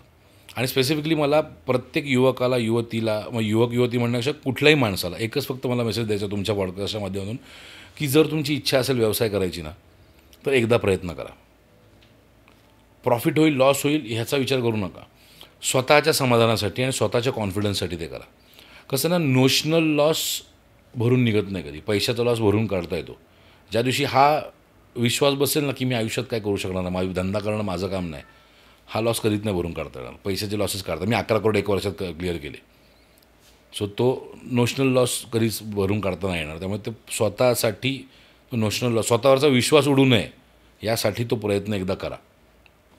सो सर, आता आपण भरपूरशा गोष्टींवरती बोललेलो आहे की स्पिरिच्युअलिटी, शिवचरित्र, ह्या सगळ्या गोष्टींचा एक बिझनेसमॅन घडण्यामध्ये किती मोठं योगदान आहे आणि आपले रूट्स किती स्ट्रॉंग असले पाहिजेत, आपलं पर्सनॅलिटी कशी पाहिजे आणि इनडिरेक्टली सगळ्याच गोष्टी ज्या आहेत त्या प्रपोर्शनल आहेत डिरेक्टली तुम्हाला सक्सेस करायचा असेल तर लाईफमध्ये, बिझनेसमध्ये. आता ह्या सगळ्या गोष्टींची चर्चा केल्यानंतर मला आपल्या ऑडियन्सला हेच सांगायचं आहे की आता आम्ही सरांसोबत सगळ्याच गोष्टी एका पॉडकास्टमध्ये नाही डिस्कस करू शकत. तुम्ही कमेंट करून सांगा आम्हाला पर्सनली की एक पर्टिक्युलर इम्पोर्ट एक्सपोर्टचा कुठला टॉपिक तुम्हाला आवडेल जो सरांनी येऊन नेक्स्ट एपिसोडमध्ये आपल्याला समजावं, जेणेकरून एक इन डेप्थ पॉडकास्ट आम्ही असा करू की ज्यामध्ये तुम्हाला त्या पर्टिक्युलर गोष्टीचं पूर्ण मास्टर प्लॅनच देऊन जाऊ की बाबा ते बघितलं तर मला ह्या डोमेनमधलं पूर्ण नॉलेज आले. सो तुम्ही कमेंट करून सांगा आणि आपण तसं शेड्यूल करू. मग सरांच्या वेळेनुसार, अर्थातच सरांचं जे काही शेड्यूल आहे त्यातून त्यांचा वेळ मी घ्यायची जबाबदारी घेतो. फक्त तुम्ही कमेंट करा आणि कळवा. एवढं इथपर्यंत जर तुम्ही बघितलं आहे तर सबस्क्राईब करा आणि काय मेसेज तुम्हाला या पॉडकास्टमधून मिळाला ते तिथं कमेंट करा, कारण सर स्वतः कमेंट्स वगैरे वाचत असतात. तर काही कमेंट्सला असं होऊ शकतं मी किंवा सरसुद्धा रिप्लाय करू. सो नक्की कमेंट करा. तुमचे काही प्रश्न असतील, उद्यमी महाराष्ट्राबद्दल असेल, त्यांच्याही लिंक्स मी सगळ्या डिस्क्रिप्शनमध्ये देत आहे, कॉन्टॅक्ट नंबर देत आहे, तुम्ही तिथून त्यांना कॉन्टॅक्ट करू शकताय. तुम्ही कमेंट करू शकता, कमेंटलाही तुम्हाला रिप्लाय मिळेल. आणि थँक्यू सो मच सर, तुम्ही वेळ काढून आलेला आहात. खूप चांगलं वाटलं तुमच्यासोबत, भरपूर गोष्टींवर चर्चा झाली आणि नक्कीच मला वाटतं मराठी तरुणांसाठी खूप चांगला मेसेज आणि चांगलं कंटेंट आपण आज रेडी केलेलं आहे की एक मास्टर टू सक्सेस असा बिझनेस प्लॅन देतोय आपण त्यांना, की हे जरी फॉलो केलं तरी तुम्ही कुठेतरी एक लेवल अप होऊ शकता बिझनेसमध्ये. So thank you so much sir. Thank you so much. जय महाराष्ट्र. जय महाराष्ट्र.